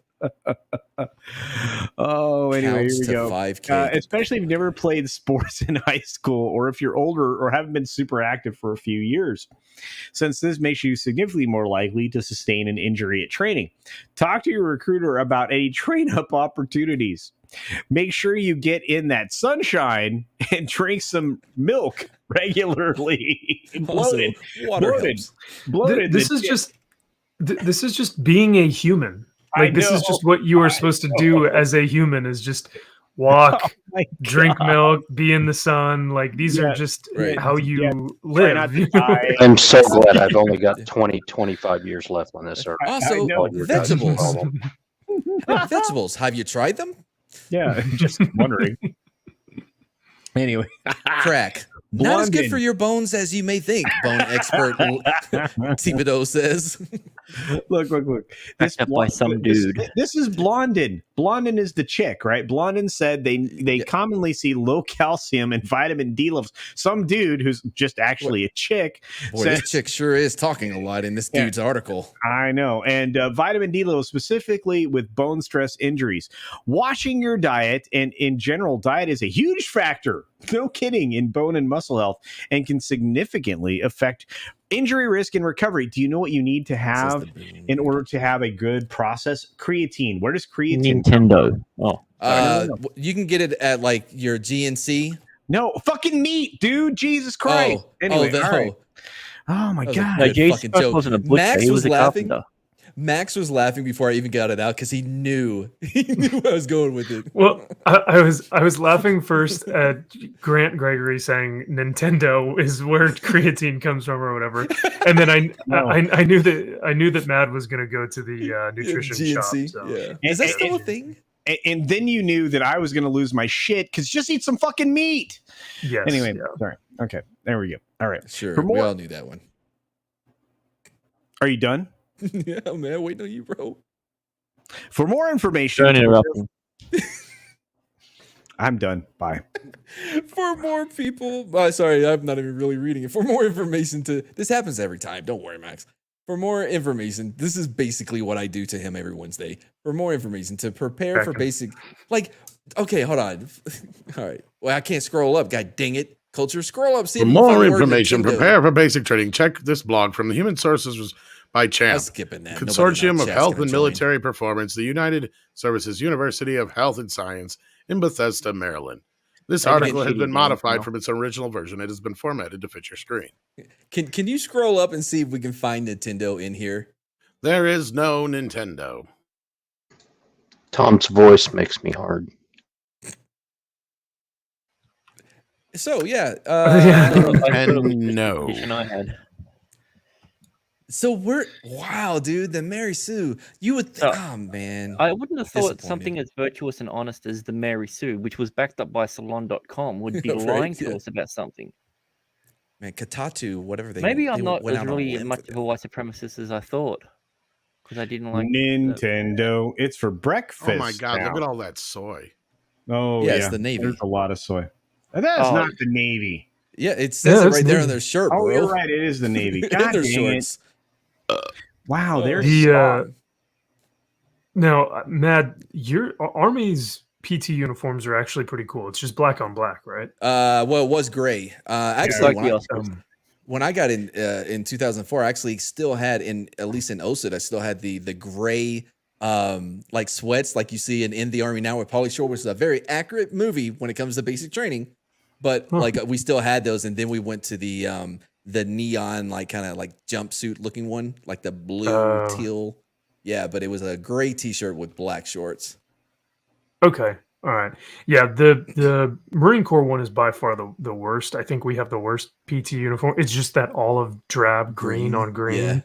Yeah, with the short shorts and everything. I liked it. And the short sword. The short shorts made it so you could play volleyball much easier.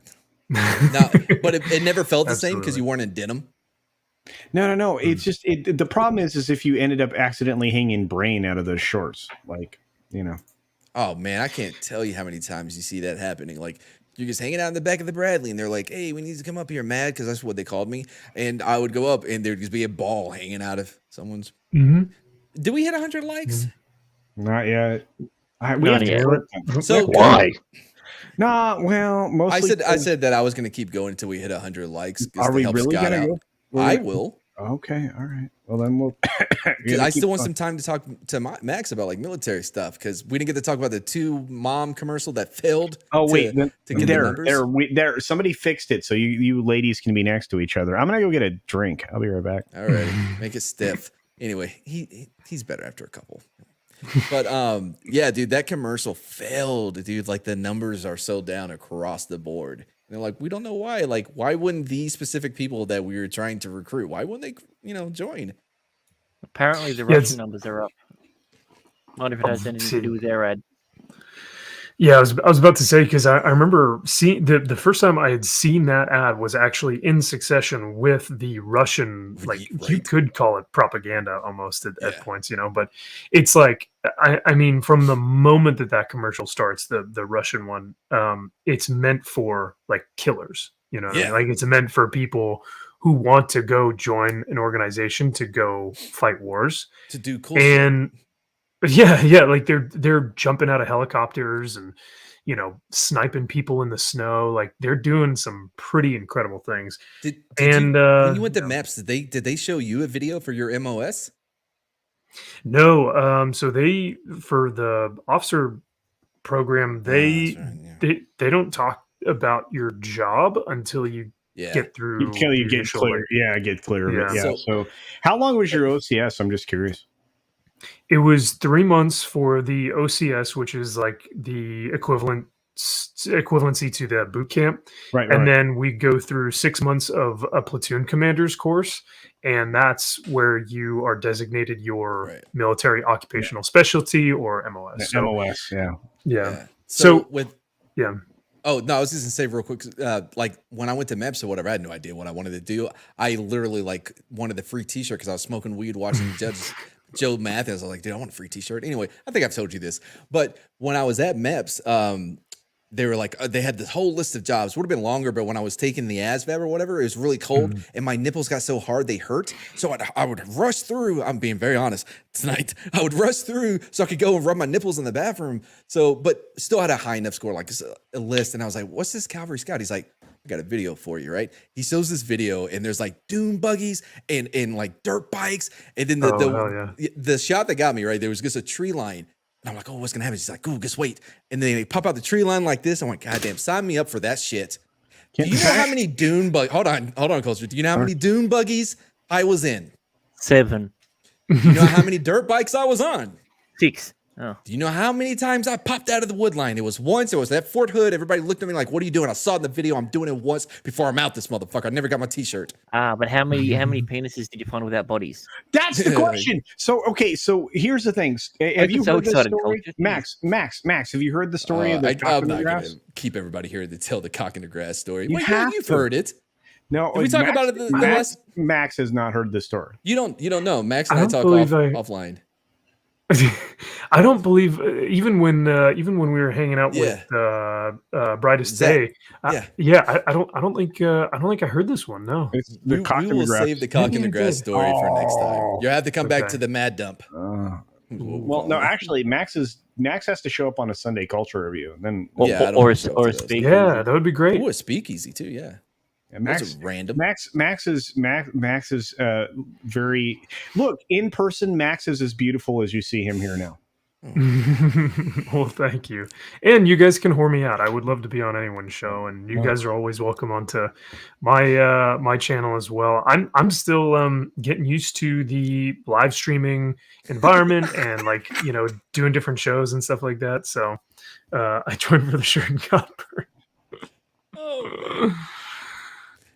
Yeah, for a lot of for the Marine Corps, a lot of guys joined because they saw that commercial in the '90s where it's the Marine in his blues. Yeah, and he's a medieval knight, and then he pulls out a sword. So he like stabs the dragon, and then when he pulls the sword out of the dragon, he's in like the Marine Corps uniform with the nice sword and sheets. How many dragons did you fight in the war?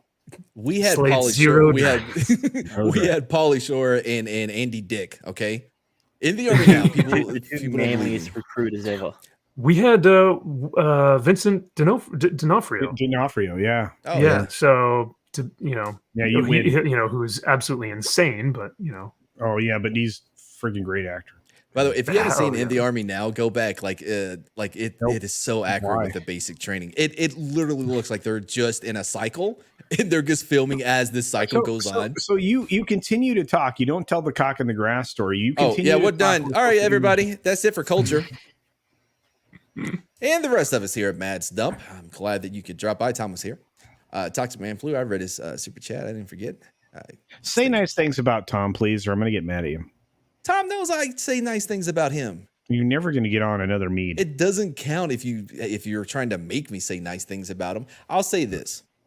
Tom's funny. Not funny in like the normal way. I don't know if he remembers that. What do you mean I'm funny? But anyway, and my executive chief officer of diversity, inclusion, technology, and marketing, Mr. Grant Gregory. Oh, that's me. Yep. Hello. Thanks for stopping by, everyone. Is Toxic back? That's our Australian. I've been back for a while. Well, we're saying goodbye. We're saying our goodbyes. Oh, okay. Goodbye, Max. See you, Max. It was awesome hanging out with you. Make sure you stop by next time so you can hear a story about Mad's penis.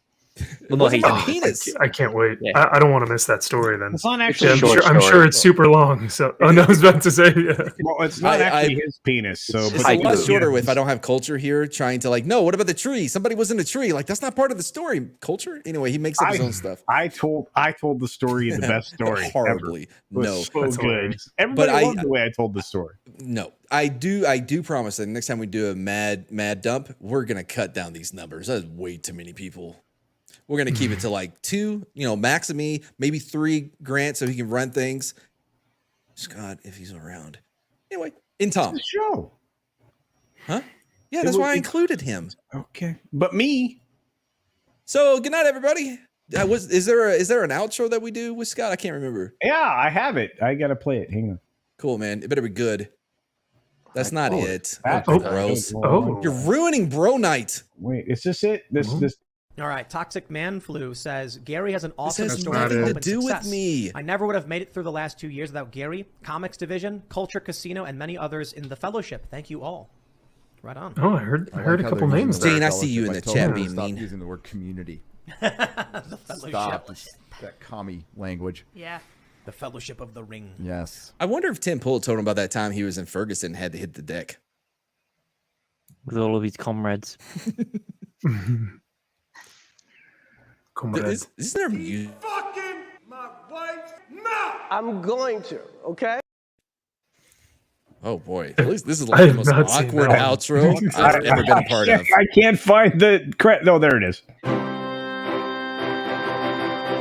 That's the. Oh my god, you picked that one. Matt's dump. It's the best dump because it's Matt's less peanuts. I didn't write this before. I should write something for this. We had that Max guy. He was cool. I think this show motivated Scott to get better quicker than anything else. It broke his fever. So was one of us supposed to hit the end button or not? If you I don't don't like remember. my politics, don't buy my book. Culture, what are you doing?